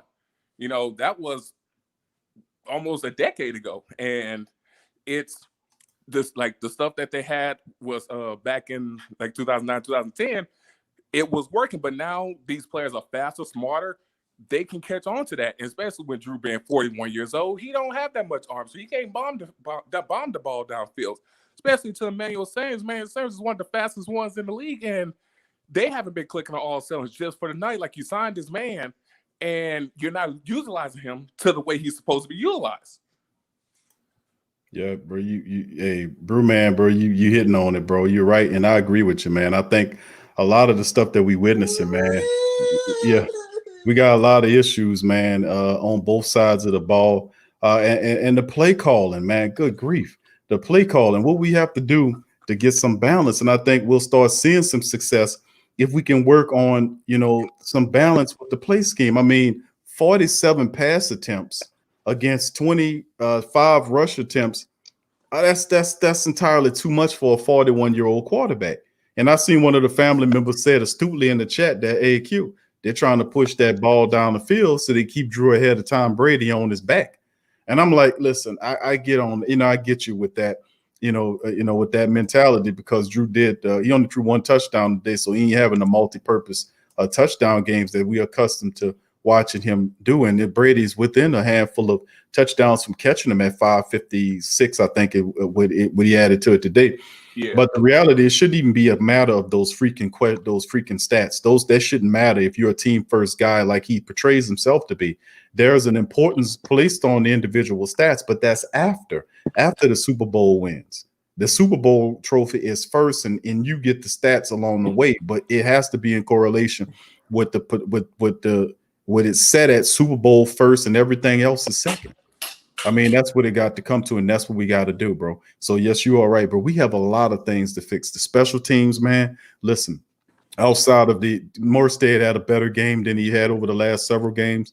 Will Lutz was clutch. Without his performance of 3 for 3 today, the Saints would have not pulled this win out. So, big ups to Will Lutz. Can always count on Will Lutz. That's like, I was yelling, if they don't want to play, you play.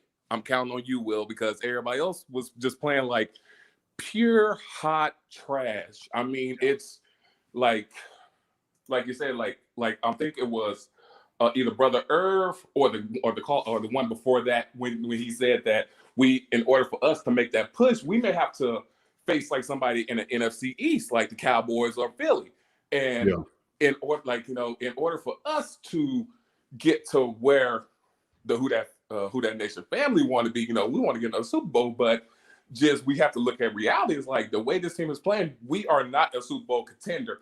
We may be a playoff contender, but at this point, not a Super Bowl contender, because the only way I can see we do it is if Sean Payton, like you said, you got to beat him in the head with this cue, run the goddamn ball. Like it's like the few years ago when they had Mark Ingram and Alvin Kamara, it was working the whole entire year. But now you want to take away because you have Latavius Murray, and Latavius Murray is pretty much I'm not saying he's better than Mark Ingram, but he is that big physical down back, and he fights for those extra yards, and that's why he gets those four yards per carry. So you need to just get back to the straight fundamentals. Stop trying to let Drew use his arm. Yes, I know we don't have Michael Thomas. I know we have some great value canned goods and don't save a lot of canned goods out there, but we gotta work what we gotta work with. Yeah, we most certainly do, bro. And man, I tell you what, boy, we going into this week, man, and like you said, we got faith in the team. I got faith in the team, but I have to tell you, bro, my faith in the coaches is waning. It really is, bro, because after 5 games, you got to be able to sit down and look at what we are doing wrong. And you got to start at you. Don't go look at the team. Look at what you are doing that's contributing to the dysfunction of this football team. And these plays are ridiculous. These plays this is literally insane. Nobody but somebody drunk or somebody that's a couple of 6 cans short of a full of a 6-pack would think that this is balanced football, that it is absolutely a good idea to hand the ball off to the fullback and let Latavius Murray, your running back that averages 4.5 yards, to get a carry, to block for the fullback who ain't used to getting the ball like that. And not that he even ran up the center. He ran on an angle. And then he didn't even run. He ran into it looked like to me he ran into, because where Latavius went, he was supposed to follow Latavius Murray, because Latavius he blasted whoever he needed to blast. Mm-hmm. This dude ran into the wrong hole, then Piroled let around like that a ballerina. He piroled around and then got tackled right there. And I'm like, what was that? But it just goes to show you, it's like, and the taste of it, this is what's stifling the Saints offense. It's not so much what they are doing. It's the Saints are helping these teams subconsciously beat them. You cannot have a play in your repartee that telegraphs to the defense what you're going to do. You can't do that. You can't have the Taysom Hill package telegraphs to opposing teams what you're going to do. They know that 98%, I would say 99% of the time, that when Taysom Hill gets the ball, he's going to run. They know that. And it just seems like The play when he got the touchdown off the run, he was supposed to throw that play because if you notice, the wide receivers, they all went into pass. They weren't run blocking. They all went into routes to catch the pass. Yeah. And he slipped out and then ran to the touchdown. So even when he has a chance to throw, he passes, which is why I was questioning him as a quarterback into the future. That worked that time. But I was saying, man, listen, you can't, they know the package. They know the package. You can't, if you're going to do that, you got to let the man throw the ball. You can't let him let him run against a 7-man front. He's going to get hurt. You can't, and then you telegraph it to the defense, and then they stifle him for a 2 or 3 yard loss or a loss, and then you got to run Drew. All right, Drew, go in there and make up for the loss we just had. So Drew runs in, and he doesn't want to come off the field. And I'm like, stop doing this unless it's in harmony with the passing attack. If we're not in harmony, and you know you're not in harmony over a period of games where your offense, we got it now, then just suspend this package for now until we can figure out if we can get it online where we can work on it, where the man can learn to throw the ball down the field is all I ask. Anything else is you being counterproductive and you're telegraphing to the opposing defense what you're going to do. You cannot have any plays like that. The screen packages like the Saints like to run, you got to remove that because they got that on wrap. They figured that out. They know you, and then you become predictable and look and like Peyton for 10 plus years was able to spin it where they was keeping them all guessing about what the Saints would do. But guess what? They're not guessing no more. They know exactly what you're going to do and even plan you for the pass, really daring you to pass into it. And they know you're not going to run the ball. They leave 5 to 10 yard cushion open for you to run the ball. They know you're not going to run the ball. I know. It's just like, why take Drew off? Okay, if you want to take Drew off the field, at least get a quarterback. Put Jameis in, who everybody knows he has an arm, so they can at least try to throw something down the field because Emmanuel Sanders has the speed for it. So why not try to take advantage of that broken secondary that the Chargers had and at least try to put Jameis in for 1 or 2 plays to bust him up. And Jameis can run as well, so they will have to worry about that as well. He may not be a Deshaun Pat or Lamar Jackson fast, but he can get his yards. It's just, if you want to take Drew out the game, at least put a quarterback in that's at least going to attempt to make you a play or at least bomb it down the field because it's week 5 going into the bye week. And now Emmanuel Sanders and Drew Brees are not getting on the page. Like even when you looked at him when he was in San Francisco, Jimmy Garoppolo was hitting him downfield because that's what he was for. That slant shit is for Michael Thomas because that's what he does. Michael Thomas is not a big deep threat. You have a deep threat, use him. Don't let him sit right there and just get those 5-7 yards. Run your ass downfield and bomb it to his ass because we know he's going to catch it. Stop being scared and taking those shots. Yes, Drew, I know your arm has regressed, but, if Sean Payton really feels that way, then put Jameis in. Everybody loves Drew Brees, but it's time for him to really just go. It's time for him just to give it up. I know the Who Dat fan may bite my head off for it, but they're going to tell you that, Brew man. I feel you on that, bro. And you're absolutely right. And bro, you're more than welcome in the Great Saint Think Tank. You're one of the family members, bro. And you can, you speak your mind, bro. Ain't nothing wrong with that. And I tell all the family members about that. And a lot of people are saying, and I'm paying attention to Drew.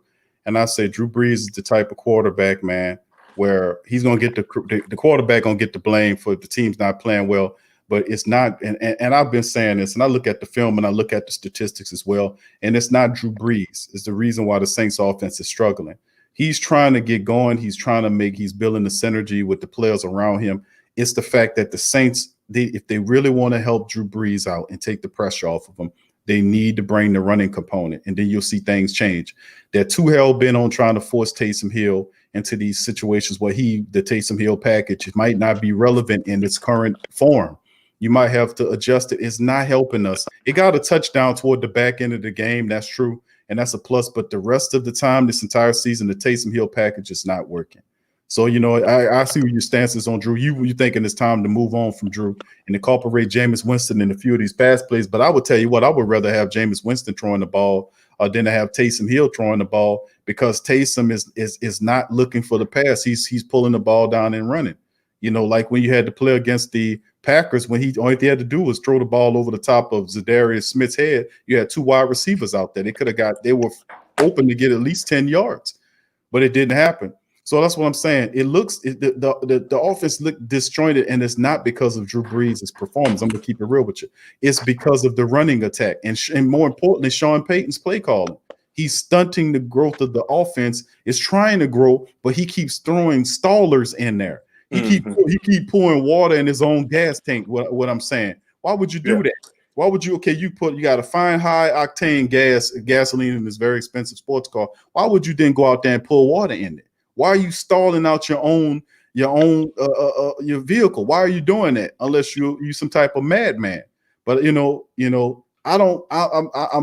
It's not Drew Brees. It's Drew Brees is doing what he's supposed to do. It is the fact that the Saints are not consistently bringing a rushing attack. And when you're not running the ball, and you're not controlling the clock like you're supposed to, you're keeping the defense on the field longer than what they're supposed to. Like we talked about the 7 drives where the Saints were stalling out. They had punt, field goal, punt, interception, punt, punt, field goal.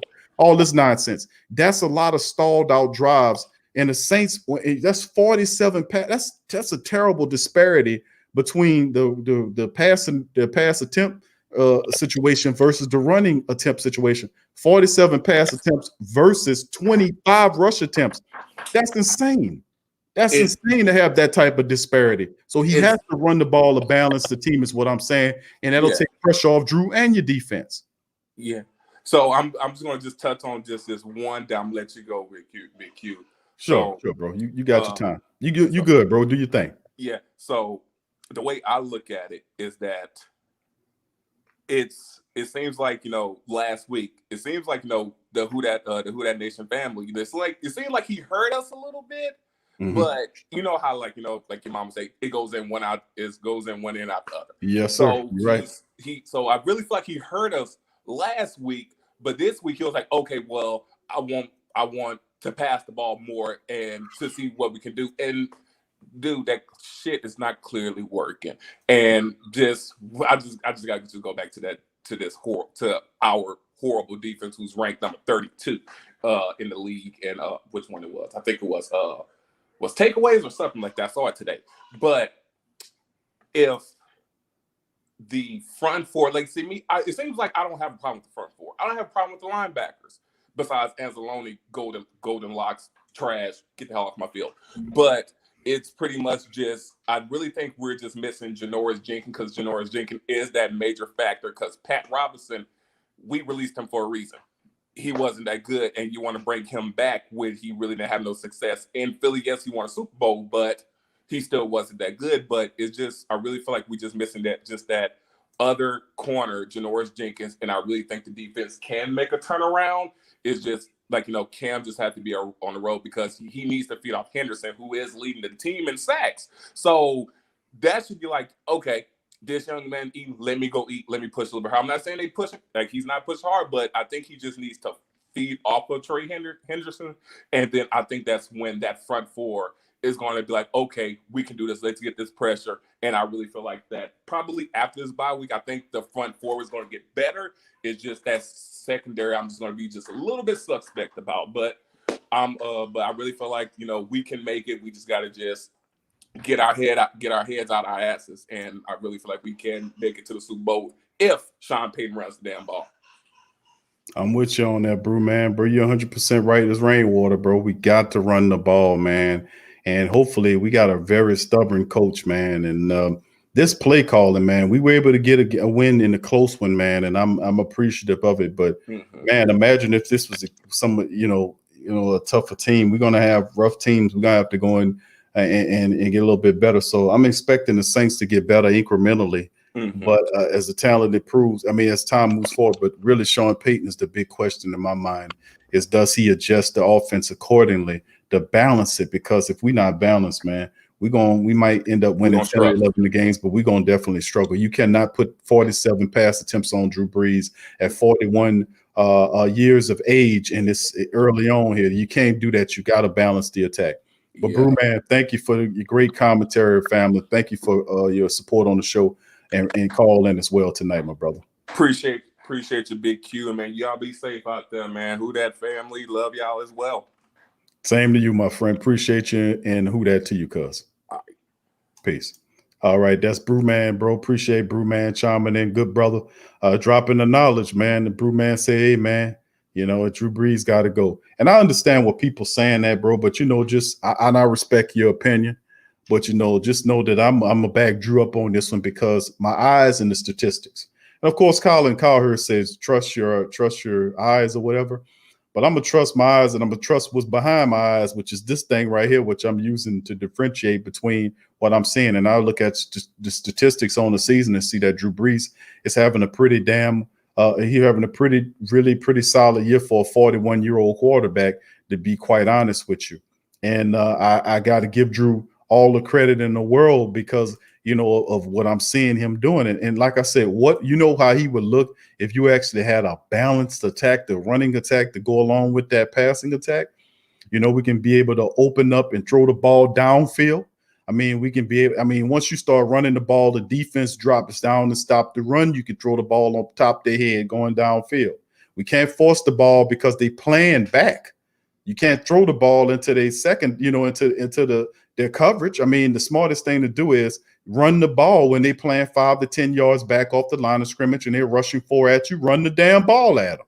And that it's as simple as that, man. Maybe it's just too damn simple for Peyton to get it. I don't know. Verlin says, hey, Q Kev said it best. Shut it down till tomorrow. You look tired, my bro. Yeah, it's been a long day, my brother, but you know, bro, we hard working. I thank you for that, brother Verlin. And GM Kev always looking up. Yeah, bro, it's 1 o'clock in the morning, bro. But, you know, we done did, I don't know, bro. We do so much, man. Like I said, we produce 60 shows a month. I mean, we got it going on, and it's because of y'all, man. So I appreciate y'all. All right. Denver says family coming Friday, 16:20. We'll start our early voting in this state. Please vote early so we won't have to stand in long lines on November 3rd. If you need more info, dial 311. Thank you, Demi, for that. Appreciate you, baby, for that good information. And we must take that serious. Remember, smart voters, fat, smart voters make big things happen. Thank you, Demi, baby. Much love to you on that. Thank you, Crass, brother Crass, sharing the links as well. And also, family, please feel free to hit the like button. But I'll take it as this, brother Verlin. Once again, thank you for your super chat, my friend. Thank you for your super chat. But I look at it like this: if they got 120 plus people in the chat, the least I can do is exhaust the chat, go through the chat, because if they are, you know, they up at 1 o'clock to watch the show, who am I not to be up with them? You know, they're showing me love, the family members showing me love and respect, and I have to reciprocate that. I have to show the family members some love and respect as well, and at least exhaust the chat and answer as many questions as I can and holler at the family members as well. So I thank you for that, brothers. Appreciate you. Each one teach one says, and who that to your fam says, Crash, you need to watch film Lattimore plays with a top 5 defensive fronts and have grades of 72 and 68. Dude, you know what? Dude has 1 good year in college. He never played elite talent. I don't know. Lattimore, bro. Lattimore is starting to get a lot of people that's feeling he's not good, man. I can't get behind that. Lattimore is really being tested this year, bro. He's struggling.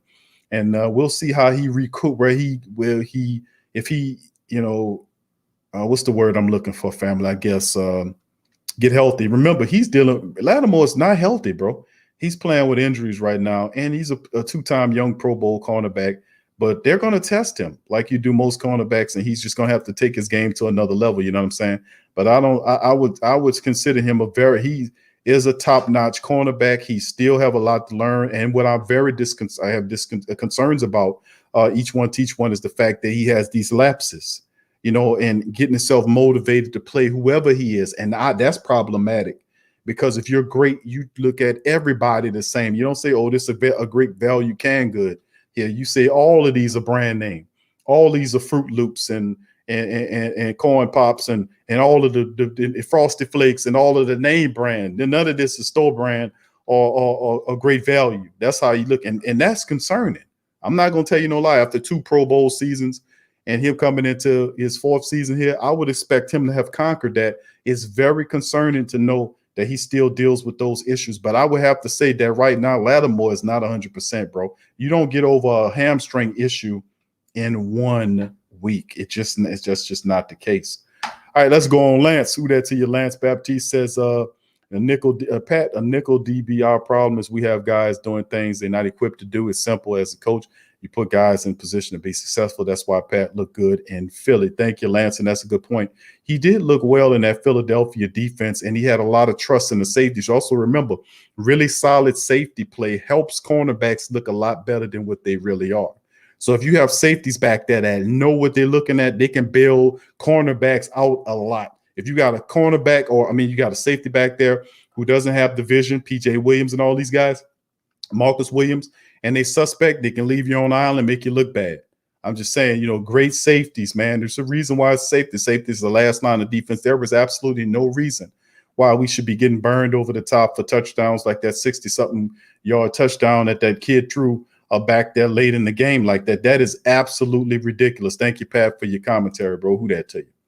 Alex, who that to you, says, I'm confused about my Saints. I'm just glad we won, bro. Yeah, I'm confused too, Alex, and I'm glad for the win as well. And we just have to iron out these wrinkles, man.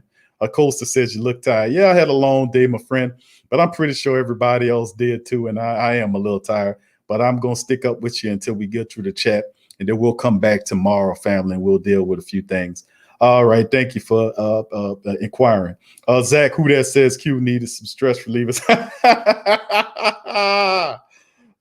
Yeah, bro. Hey, man.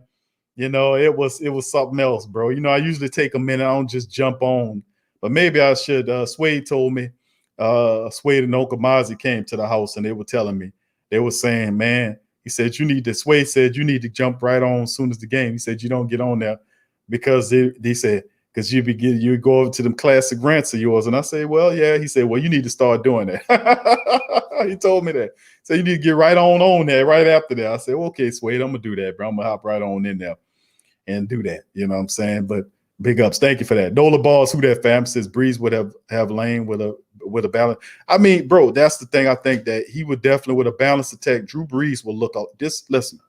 The defense will look better. Listen, I'm not saying it will cure the communication issues, but it would be a start when guys are not communicating, they're tired, and it just get to a point where we all have to understand, like, they're on the field too much. And the offense is not staying. Remember those drives? If you remember that the play listing that they had of the first 7 to 8 drives, and it was showing punt, field goal, punt, interception, punt. Stalling out drives, and you're not getting anything but field goals. That's concerning. Why are we stalling out so much? Was the Chargers offense that good, or the Saints play call and that suspect? Or maybe a mixture of both.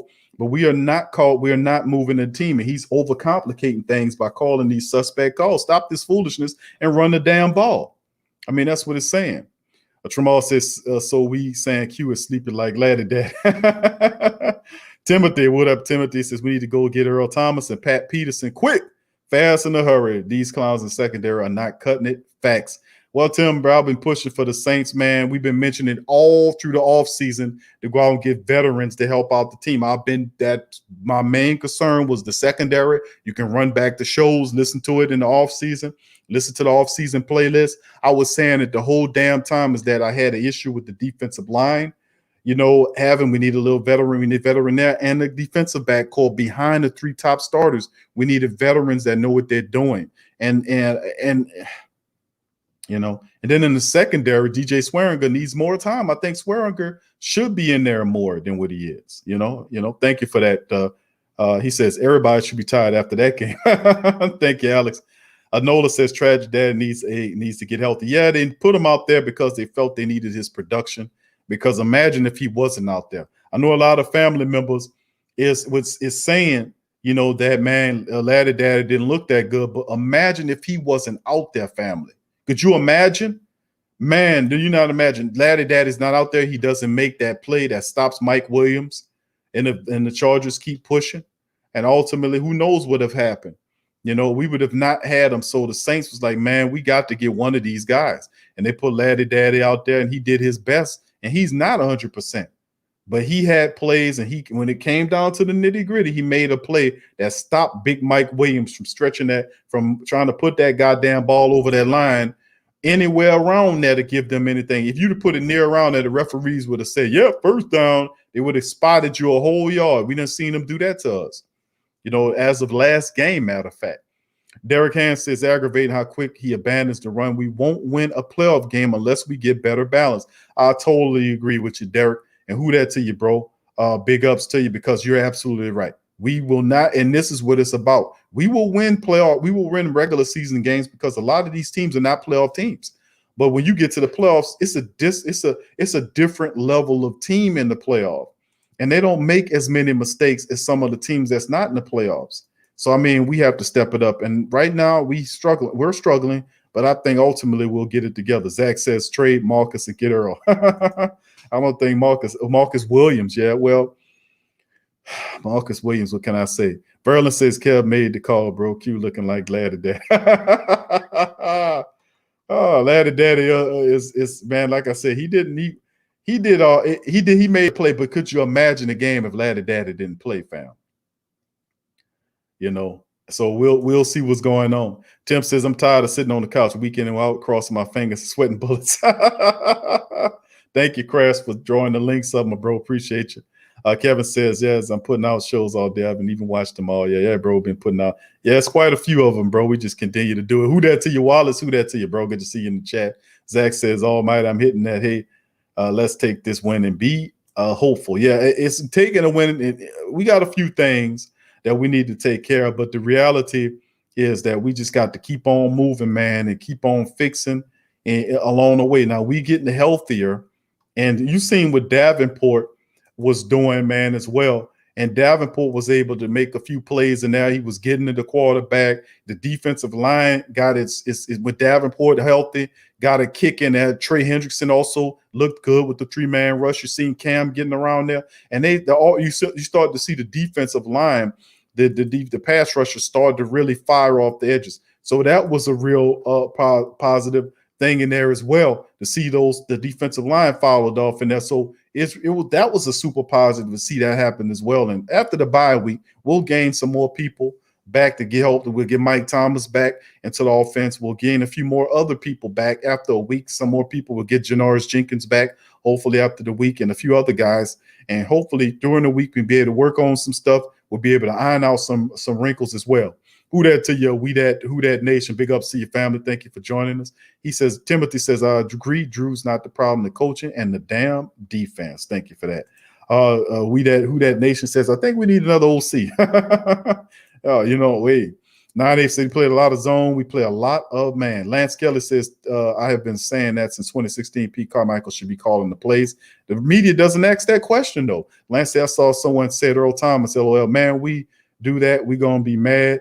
Earl, not the same play was in Seattle. You got to remember that dude had a lot around him so he could take chances. That's true. Safety, like I said, man, it's safeties, man. You got good safeties back there. You can gamble because you know that guy back there got your back.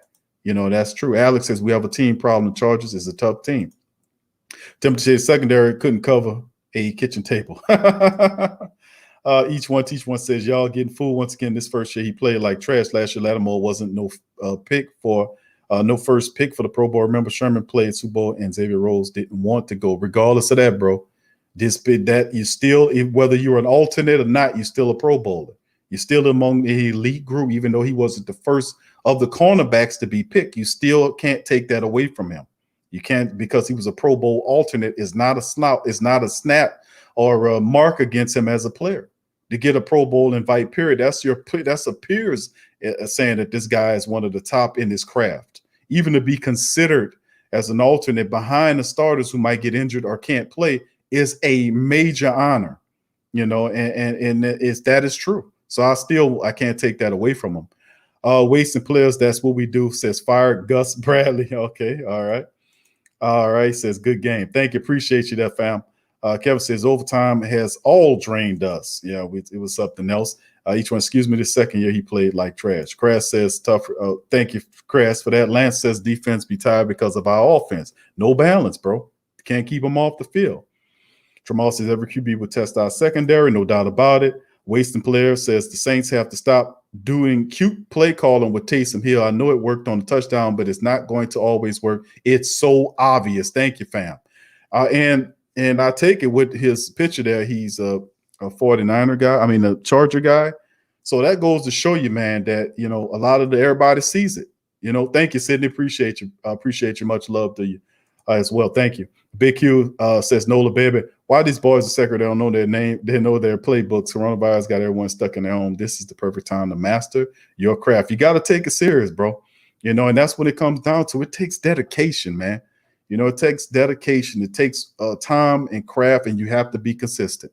And it's not easy to be consistent. It really isn't. And then to have that mentality, it takes discipline and determination to be great. And it's such a tough task and such a difficult task.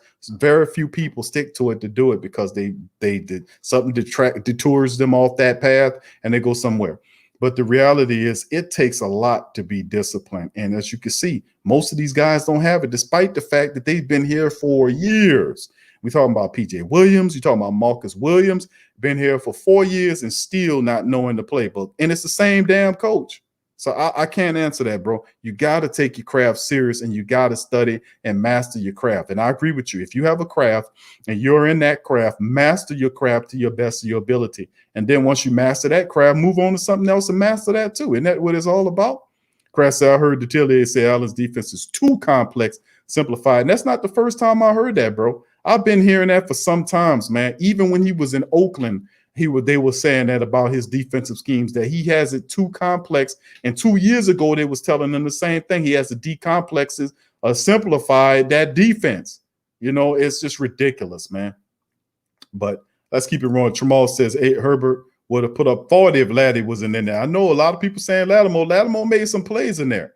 He let a few plays get beyond him and stuff like that, but he was playing with an injury, and he came up and made the play. You think P.J. Williams would have made that goddamn tackle on Mike Williams to keep him from stretching out to get that first down? Hell no. You think Marcus Williams would have did it? Man, it took a playmaker to do that. And he was struggling all game long, and the man still was able to make the play. So I can't, get rock with the family member on PJ, on Marshawn Lattimore being garbage. Man, absolutely not. Marshawn Lattimore is not close to trash. You want to talk about trash? Let's talk about Ken Crawley. I hope Timothy Crawley ain't no relation to Ken Crawley.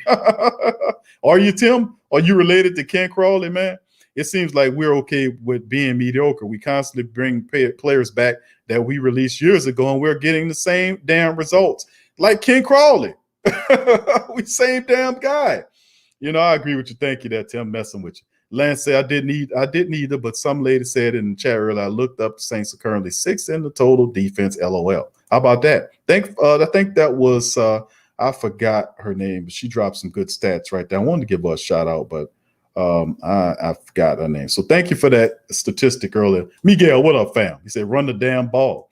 Alex says, I'm waiting for one of the Saints players to step up. I'm loving Hendrickson, Marcus Bum. You know what? Got to go.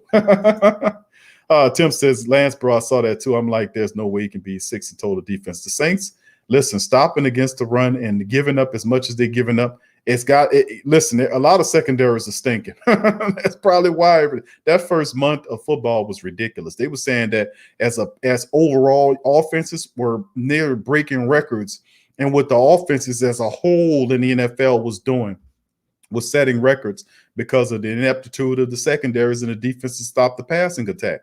So I think that'll definitely change at some point, and it'll move and change to something else. All right, Lance says, man, if PJ out there, that boy wide out, we've looked like, yeah, I know, bro. That's what I'm saying. Lattimore, thank your lucky stars that Lattimore was out there, because PJ or Marcus Williams or Patrick Robinson would have not made that stop. So, I mean, he didn't play like a tramp, but he came up and made the necessary plays. Tim said Dennis Allen has to go. Yeah, we need that bye week, no doubt about it. Tim says we need a D coordinator fast. Miguel says number 48 with 3 holding calls. I know, bro. That's why I said I despise the referees. Please go get your referees, you suck tees, at the Pro Shop link in the description section. And my boy Crass is also placing links in the chat as well. So I thank Crafts for doing that as well. But if you check the links in the description section below for the merch shops, we have several shirts saying that, hey, who that nation, the refs aren't your friends. That's one shirt that came out recent. That's the Ref You Suck tees that's there. That's the Chump Commissioner shirts. That's the Who Dat. The Dat Slap shirt with me is a picture of me slapping the absolute hell out of the referee. I slapped the damn referee so hard all his goddamn headphones came off his head. There are 3 different ref hate shirts that we have available at the pro shop. Please feel free to start buying those shirts and wearing them during game day to show your disgust and hatred and animosity of these funky, dirty referees. Please do that. That's why I made them, man. To wear them to show your disgust for these stinking referees. Ernest, who that to you, brother? Good to see you in the chat. He said the players wide open in the back. Breeze was going for those short passes. Yeah, it's sometimes, bro, you're right. They had an opportunity to take a shot down the field, but Drew was looking like he was looking at Emmanuel Sanders. I don't think he was trusting the rest of his wide receivers. And you can see he pinpointed on Emmanuel Sanders and was going for him. But you're right. There were several players that I said that were out there that he negated the throw to, but he felt comfortable with, going. And he was just going to Emmanuel Sanders for a lot of those passes as well. Thank you for that, bro. I did recognize that, though. Raheem says Earl is a sure tackle.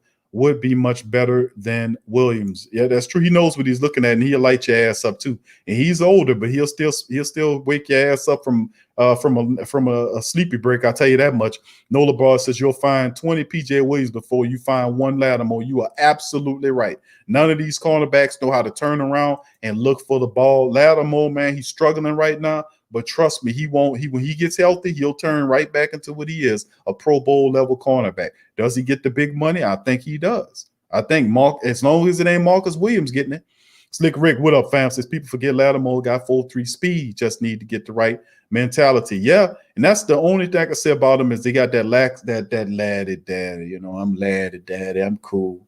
I live in Antarctica. I live in the igloo. I live in the igloo. Fam, they talking about me, Q. I had to drop in here and talk to the family members, man. They talking about me saying I'm trash, But let me tell you something, no disrespect for my teammates, but I'm from Ohio State, I'm a first-round draft pick, I'm a multiple-year Pro Bowler. I'm laddie daddy. I live in Antarctica. My house is an igloo. When I leave and I go to get something to eat, I go in my backyard and I cut an opening in my backyard and I fish. I cut a circle in the ice and I fish and I eat the fish because it's brain food. I'm laddie daddy. I'm cool. And listen, I don't appreciate all the hate, but I tell you one thing, y'all right. Sometimes I be too cool, Yeah, I do. But I can't help it. I'm laddie daddy. I'm just cool like that. But listen, I'm going to keep it real, and I ain't going to throw nobody under the bus. I'm dealing with hamstring issues, but I played because I ain't want to let my team down, And they had a couple plays on me. But you know what, though? I made that play at the end of the game, and that guy stopped that guy. I did that, So you can go ahead and hate on laddie daddy. It's all gravy. I'm going to make it work. All right? Peace. All right, laddie daddy. Appreciate you, bro. Peace out to the laddie daddy chiming in up in there. Laddie daddy about to put everybody up in this I'm going to sleep. I'll put every goddamn body to sleep, laddie daddy. Yeah, hell, he drunk 6 bottles of NyQuil. Shit. All right. Sidney said they talk about Lattimore not playing while Gilmore not playing good either. They say he's the best in the game. They do say that about Gilmore. Sucker Movie of the Year says Kev. Tim says they need to go and sign another corner and safety. Quick. Debo, what up, Debo? Saints won't make the playoffs playing like this, Big Q. I know, fam. I'm with you on it, Debo.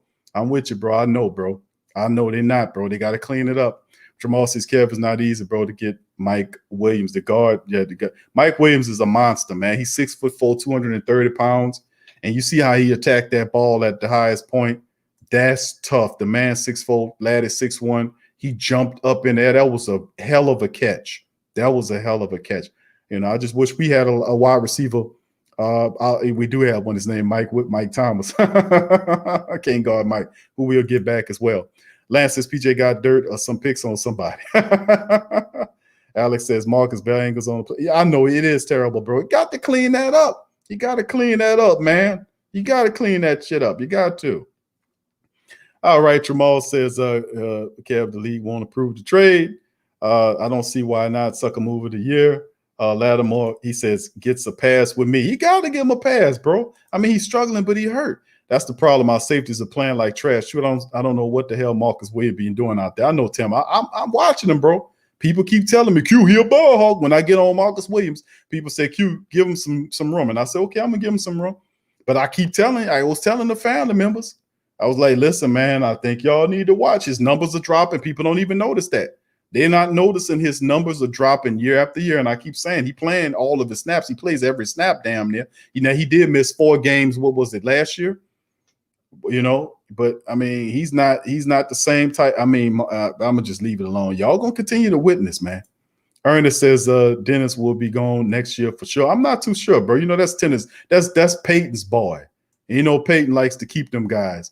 985 Law said Mike Williams made a good play. Lattimore tips away from making a play. I mean, the guy got the ball higher than anybody. He's bigger than most of those guys, and he did it. If you want to pinpoint the ball at its hottest point, that is a key point moment when he did that. I mean, he got the hell up and got that damn thing. Big ups to you, Louis. Good to see you in the chat, man. What's up, fam? He says sloppy W today. We got it there. Thank you, Louis, for joining us. Nola Boy said deuces. Good night. Good to see you, and peace out to you, fam. 2011 Saints were 6 and rushing. Coast Insight says, bro, my flag team when I was young could beat the Saints if they played like that again. Got to run the ball. You're right. Ernest says all over the D-line play well. Jamal says, Crash, not too many players can duplicate Sean Taylor. I wish we had a Sean Taylor.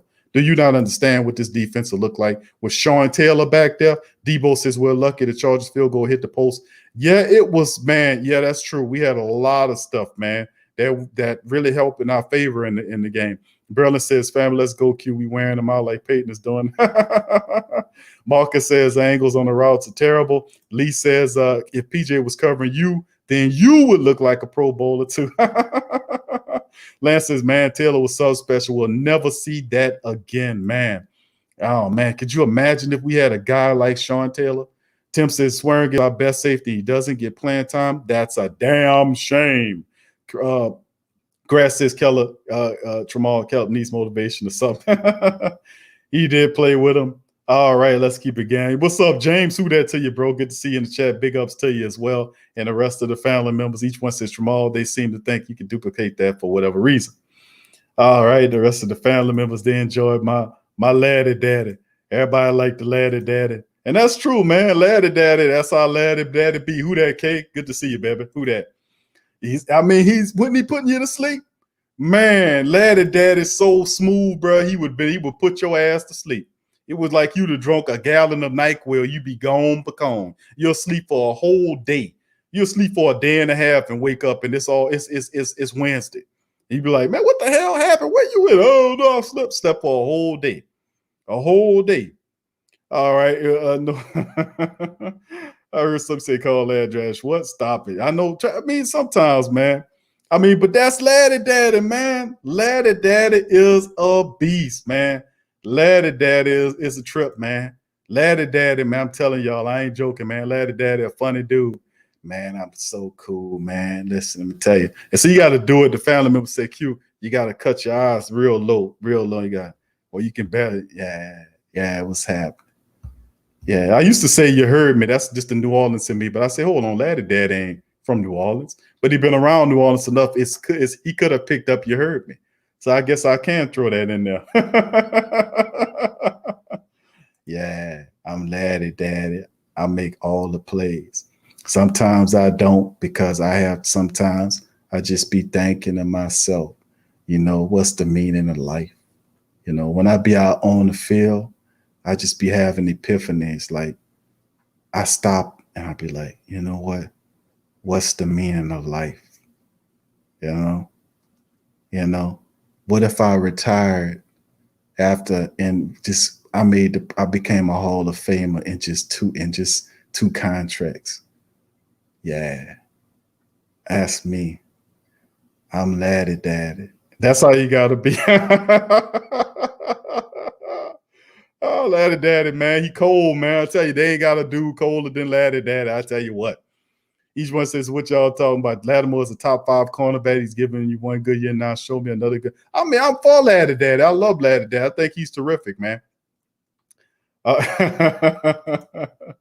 Laddie daddy. All right. As the family members love that laddie daddy, man. That laddie daddy is something else. The family members love laddie daddy. All right. Let me finish up with the chat here, fam. All right. It's big ups. I appreciate the family members chime. Please hit the like button, family. Help the live stream out. Verlin says, I know it ain't easy to get burned and know, you know it until my body just stopped by getting sick. We all work better, well rested. Thank you, fam. All right, let's keep it going there. Slick Rick says Lattimore is not afraid of contact either. He's not, bro. He'll turn and get that ball. Two rush first down. Thank you, Brian.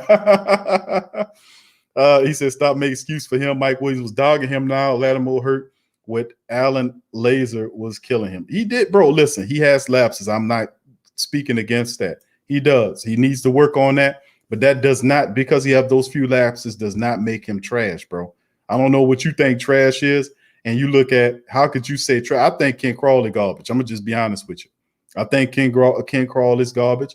I think Patrick Robinson is garbage. I'm just going to keep it real. I've said that. I don't bite my tongue on that. But there's no way, shape, form, or fashion I could put Laddie Daddy and Ken Crawley and P.J. Williams and Patrick Robinson in the same building, let alone the same damn room. You know, so I don't know what your definition of trash is. Anybody not called Deion Sanders is trash. I think that's what each one teach one is his definition of trash as a cornerback. Anybody not named Deion Sanders is trash. All right, I go well on that thing. Well, goddamn, that's a high standard to set. Oh, Lance says, man, I'm telling y'all, this is gonna be a different team after the bye week. We'll be healthier. I agree with you, Lance. I keep it real. He says we'll be healthier. Drew Sanders got a groove. Plus Mike back. Gonna be unbeatable. Remember, I said it. I got you, Lance. I got you. I got you in archive, bro. So when they watch the show, your words is gonna be in there, bro. I got you. Brian says they're not playing good. There's no fans to stand when fans are. You need to feed off the energy. I agree with you, Brian. We just gotta get that goddamn meta. Open up the dome and stop playing games. Walter, what you say there, fam? So I don't care what nobody say. We should never let Bell go. There you go. But yeah, that. Sydney says, what about Dan Quinn for DC? For coordinator, I wouldn't expect it because I know Sean Payton is not going to replace his boy. That's his boy in there now, Dennis Allen. That's Sean Payton's boy, Dennis Allen, in there. And I don't see it happening, man. I really don't. But I appreciate the question. But I think Quinn is a way better coordinator than Dennis Allen is. Timothy said, I don't understand why PJ Williams is still on this damn team. Why is he is he blackmailing the organization? I don't know either, bro. I don't know, bro. I've been trying to run that guy off, but he like cockroaches that got shot up with the same shit that they gave to Captain America. You can't get rid of them. I just don't know. It's just one of the great mysteries of the world. Alex says, why we don't play Robinson and Davis together? They know how to communicate. They do, but I think Robinson's he's a detriment in the passing game. He's very slow, and I think that's why he don't get on the fatty pass. Tim says, no, Big Q, I'm not related. Okay, I got you, bro. Okay, I got you. All right, Shy Rack says, Lattimore is the best corner we've ever had. Thank you, bro. Appreciate you on that. Demi says, Q, we need a new coaching crew because they're not getting the job done on a consistent basis. You're right, Demi. Aaron Glenn is really, his message is not getting, in my opinion. I do like what Brian Nielsen, the defensive line coach, is doing. I like what Brian Young, the pass rush coordinator guy, is doing to help out. I do like that. I do like the linebackers they're playing. It's just Alex Anzalone is not playing with his hair on fire, but he's afraid of getting hurt, and he's playing really cautiously, as you could tell. The secondary is really struggling and to find itself. And even when you see the Saints run the ball, the secondary was still confused. And I think that's something eventually they got to iron out. We got to find the answer to that. And now that we got a few more time to do it with this bye week, we need to get some answers. We need to study the film. We need to pinpoint exactly what we need to do. If we need to make a trade, if we need to sign somebody, which they probably won't. we need to do something in the bye week to improve the team going into the rest of the season, because this is time of reflection. You're 3-2, and coming out of the bye, you might not be sitting on top of that lead going into the game against Carolina. You temporarily have it right now, but ultimately, when the other teams play, you could lose. You're definitely going to end up losing that. Tampa Bay might win and go up ahead, and then we're happy. But we'll have Carolina on the side to bye. But you're most certainly right. We've got to figure out the answers to these questions, and not only figure them out, but implement them as well once we get them. Jamal says, "Latter Daddy sound like high before he smoked weed." No, it's not. He got a natural high. He said, "Just cool, bro." A lot of people think that. All right, Lance says, "Laddie sound like a 7-1 cat." Crash says, Robinson ain't that dude. Remember him versus Niners last year, lost in space. Yeah, he is not a good cover guy. I'm going to just keep it honest with you about Robinson. He's not a good cover guy. Not at all. Thank you. From ATL. Okay, Coast Insight says from ATL. Thank you. Ernest says, Laddie always look and sound like he smoked a pound of that good stuff. I know, bro. That's why you got to cut your eyes down low and slow it down. But I just think that's naturally him. You know what I'm saying? He just naturally smooth like that. And sometimes he'd be like, man, are you taking what we telling you serious, Laddie Daddy? Bruh, I got you, bruh. Laddie, sit up, bruh. Bruh, I'm coach. I'm looking right at you, coach. Are you sure? I can't see you. Coach, you never could see my eyes. I'm Laddie Daddy. You got, but Lattimore, I'm trying to show you on, Coach, I got it, bro. You want me to get the number one man, right, bro? Yeah, I got you, man. I got him. He on lockdown, Coach. I got you, bro. I got you. I'm Laddie Daddy. Did he put his hat down and go to sleep? All right, Alice said only look like lost. So yeah, he really playing scared, and we've covered this, bro. All these pleas, we study the film, bro, and we show that they're not playing with their hair on fire, bro. The media not saying it, but we know, man. We know that they're not playing with their hair on fire. So he said, dude, each one says, dude, if Tracy Porter doesn't come out here in the draft, you won't have the Super Bowl Tracy Porter gave you to the biggest INTs. And he did. He played his part. Marvin says, who that to you, Marvin? Good to see you. Says C19. Give everyone a chance to get back in tune. Thank you, that bro. Appreciate it. Ramsey, who that to you? Ramsey Kennedy. Big ups. He said Marcus Williams is garbage. I mean, that's that. I think we all kind of all agree with you on that, bro. Lee says, has Lattimore been riding in the back of the Cheech? Timothy says, I'm going to have to get some of those shirts, bro. Yeah, bro, check the pro shop, bro. We got a bunch of shirts. And listen, family, we got a bunch of shirts down there, bro, about the referees. And listen, they called the Chargers with one penalty today, one stinking penalty today. And I personally sat there and watched 12 penalties that the Chargers were involved in, including 6 holding penalties on the defense and on the holding the defensive ends. That Trey Hendrickson twice, Cam Jordan several times. I've seen Davenport get roped around his neck. I've actually seen a guy literally reach his hands out and grab the arm of the defensive player and pull him, and his body jacked, and they still didn't call the play. I mean, there were several times pass interferences when Emmanuel Sanders the guy was hand fighting with Emmanuel Sanders, and Sanders looking for the ball. The guy not looking for the ball had his hands on Sanders when he dropped. I'm like, isn't that a pass interference? I mean, it was just absolutely appalling, the calls, and that's why I made the shirts. The shirts are, there's who that nation. The refs aren't your friends. There's a ref you suck tee. That's a really nice one of my favorites. And right now, what I got on, I got the Super Bowl checklist tee, one of my favorite tees. And like I said, there are dozens of tees and hundreds of products of hats and everything. This is our own hat design. Drew Brees comes in several colors. You know, we got the cancer awareness tees, the heal that, beat that. This is my personal gift that I like, the New Orleans Super Bowl checklist that gives you everything that says Hall of Fame QB check and gives you a list, top 5 offense, top 5 defense. You know, this is the Super Bowl checklist tee.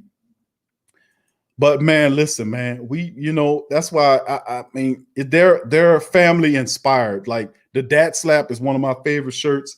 They come in and these come in all kind of colors and sizes, 5X up to 5X, down to small sizes for the ladies, for the fellas, and the babies, and the children. We got all kind of sizes, man. So coffee mugs, wall art, everything, man. The pro shop got it going on. We got leggings and everything, baby. You know, check it out. We got it going on over there. Link in the description section below, or one of the family members could put one up there in the chat for the rest of the family. But yeah, we got it going on, fam, with the gear, man. All right, let's keep it going here. All right, big ups to the rest of the family. Alex, I think C19 messing with Peyton's brain. Something going on, bro. I don't know what the hell going on. He said, do y'all typical Saints fans, anybody come here and do one thing, y'all go and defend them like a barn. Bro, you obviously, I don't know if you've been in this chat before, each one teach one, but we are so not like typical Saints fans. Typical Saints fans, we are Saints family first and foremost. And I'm telling you what I'm saying from Lattimore. You can't call a man trash because he had a few bad games. Oh, he trash. What is your definition? Put your definition of trash in there. And what cornerbacks in the league you don't consider trash? I mean, I'm telling you, I call suckers trash all the time. You know, and I'm looking at them and I see if they trash. But I don't know what your expectation of trash is, bro. I mean, if your expectation is your definition of trash is there anybody that's not Deion Sanders, you might have a point because you ain't going to find too many Deion Sanders. But I'm just saying at the end of the day, who can I tell you? I don't know. I don't know. You're going to have to tell me what your definition of trash is because I've been saying Ken Crawley, P.J. Williams, and Patrick Robinson is trash. They're garbage. I'm not lying to you. I'm telling you the truth. Most Saints fans say, no, we good. And they have a certain normalcy bias, or not a normalcy bias, a detachment from reality, or what's the term? Like a cognitive dissonance about the team. Like the team can't do no wrong. I'm totally not that dude, bro. I'm like when Saints fans come to this channel, that Saints fans, and they used to watching other people's stuff, they get a wide awakening because you're not going to come here and listen to this and expect me to sound like anybody else. It's just not my mentality. I don't know what your definition of trash is, but whatever it is, it don't fit the parameters of what Marshawn Lattimore. How could you be a cornerback? How could you be a cornerback that's going to Pro Bowls? I don't care if it's a first ballot Pro Bowler or alternate. It don't matter. There's no asterisk on there that's saying that, hey, man, he got to put an asterisk next to his Pro Bowl because he made it as an alternate. It doesn't matter. If you made the Pro Bowl, you made the Pro Bowl. Bottom line. You played in the Pro Bowl. That's the highest honor that a player can get outside of winning a championship and winning the Super Bowl, is to be named to be amongst the elite out of hundreds of players in the league at their respective skill position. That is an honor. That is an honor, whether he made it there via alternate or not. You can't call a man making Pro Bowls trash, man. That's why I'm constantly defending guys like Andrews Pete. People say Andrews Pete is trash. Andrews Pete is hurt. Andrews Pete is hurt. He had a high ankle sprain 2 weeks ago. He's playing with a club on his hands because he got a broken finger. But I got to constantly keep telling people Pete's trash. How's Pete trash? He made several Pro Bowls. That's his peers. That's not just me and you saying his peers are picking these guys to go to the Pro Bowl. And it's a short list of players. Out of all of the hundreds of offensive linemen, guards in the league, Andrews Pete is amongst the elite of them according to his peer groups. You think they're stupid? That they don't know who knows how to play football? I'm just keeping it real with you. Marshawn Lattimore is not trash. P.J. Williams is. Ken Crawley is. And Marcus Williams is most certainly playing like garbage. No doubt about it. I name people all the time as trash and garbage. I don't hold my tongue on that, but Marshawn Lattimore ain't that dude, bro.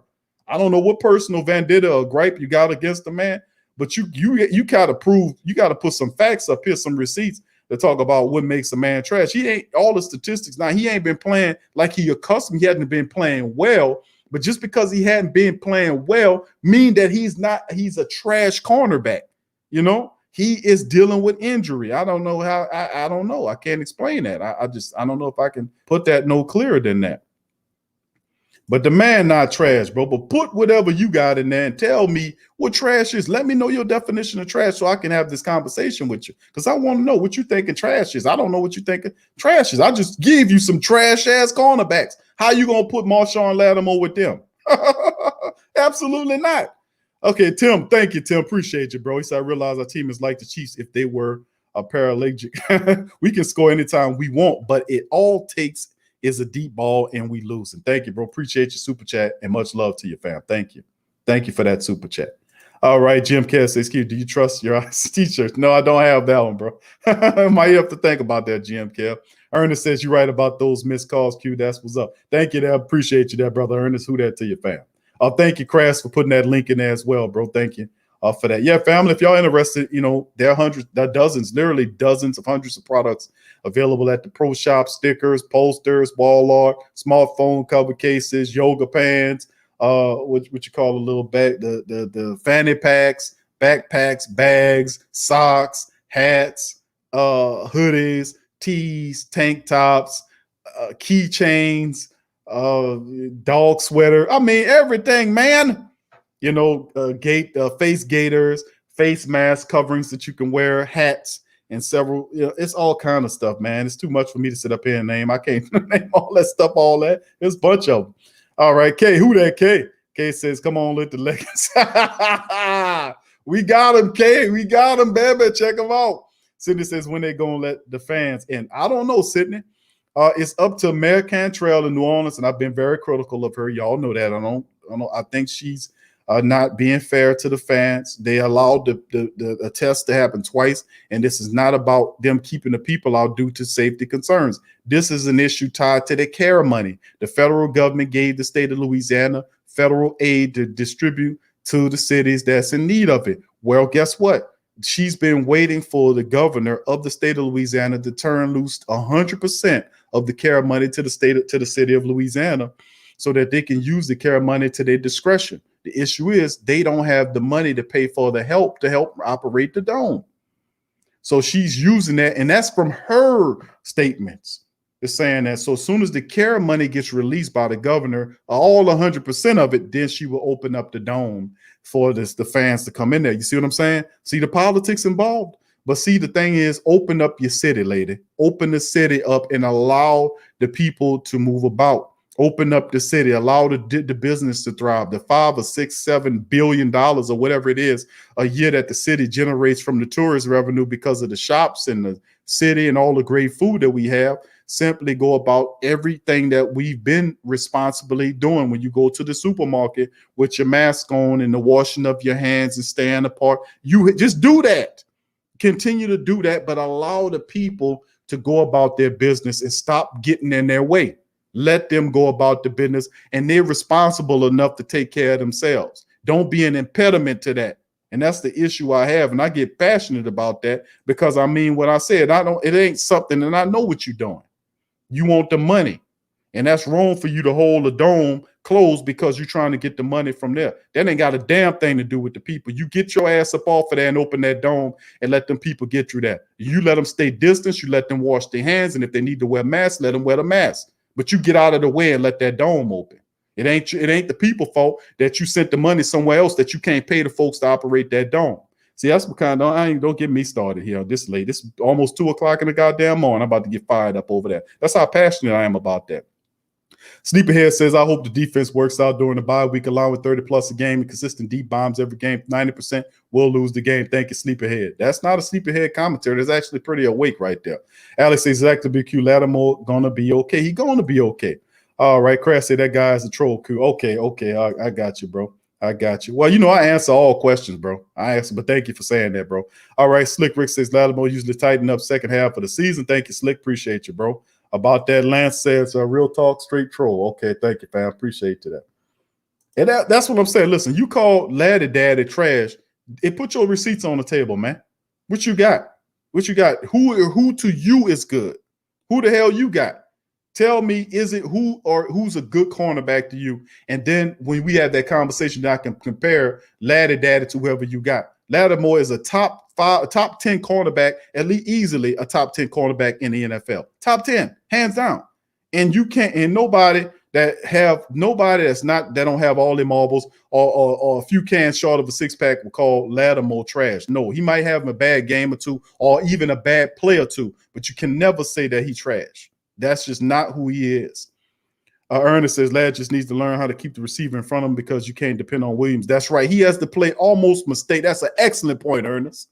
He almost has to play mistake-free football because you can't count on that asshole Marcus Williams running back there looking stupid. His face mask, he got the mask way down here. You can see his entire face. And I've said this before, where you can see his eyes to down here to his expression on his face. He need to get a mask like Ricky Jackson used to have that cover way up here so you can only see his eyes. Because you see his whole face, you can see the sun got lost out there. Bro, I'm dude lost. Boy, get that something gun a map or something, bro. Give him a GPS coordinate or something. He don't know where the hell he got to be. Marcus, you have to move 10 coordinates to your right and move to this position. You need to give him one of them talking phone, give him a smartphone and tell him what to be with the GPS coordinates on it. Because that kid is lost, man. Let me tell you what. Kevin says you can't compare no cornerback. Deion says they come once every 100 years. If that's what you calling everybody else is trash if they're not Deion Sanders. What? Well, by that standard, I guess you're right. All right, Sydney said the Saints need the fans. I know, Sydney. I know. I'm beating the block for him, baby. I'm doing what I can do, Sid. I'm doing what I can do, people. Trey says how he won Defensive Rookie of the Year because everybody else was garbage, obviously, according to that logic, right? A 985 says Pete a little above average. See, 985 not buying it, man. I can tell my dog 985 say 985. Pete was in several Pro Bowls. Yeah, Q. Whatever, Q. He above average. I can't get him. I can't. I say that show up like dog. The man played 4 positions, bro. He made the Pro Bowl off a position that he never played. Doesn't that speak to you? Every time Teron would get hurt before they got these extra linemen, it would shift them out to the blind side tackle. You don't put a garbage lineman at the blind side tackle position to protect your quarterback's blind side. They had a respect and a comfortability with Andrews Pete. But I can't get people to see that. Who That Nation for Life says, just like people try and say Malcolm Jenkins trash. He's not trash, and I agree with you on that, bro. Big ups to you. Verlin says, I know I watched him his entire career. All right. All right. Verlin says, Prime has dude shook. It's that confidence, man. You got to play with confidence. Thank you, Crass. All right. Let's see. And that's the thing. Kay, appreciate you as well. All right, let's keep it going. And I think I done made it all the way to the bottom. How about that? All right, I think I did. I think I done made it. Abraham, what up, Abe? How you doing, bro? I think I done made it all the way to it took me to 2 o'clock, but I did it. I told you I was going to exhaust the chat.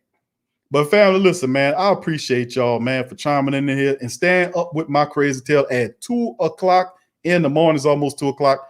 Listen, the Saints got a win today. We was able to get the win. I know it wasn't the kind of win that a lot of the family members wanted to see, a really good spanking of this Charger club, but we eked out a 30-27 win, and we are 3-2, currently sitting on top of the NFC South over the Tampa Bay Buccaneers. And we got a week, we get to rest, we get to find out what's going on. Perhaps the Saints bring in a personnel or 2 grouping or whatever, make a few changes, switch around the lineups, perhaps on the back end of the defense, try something different.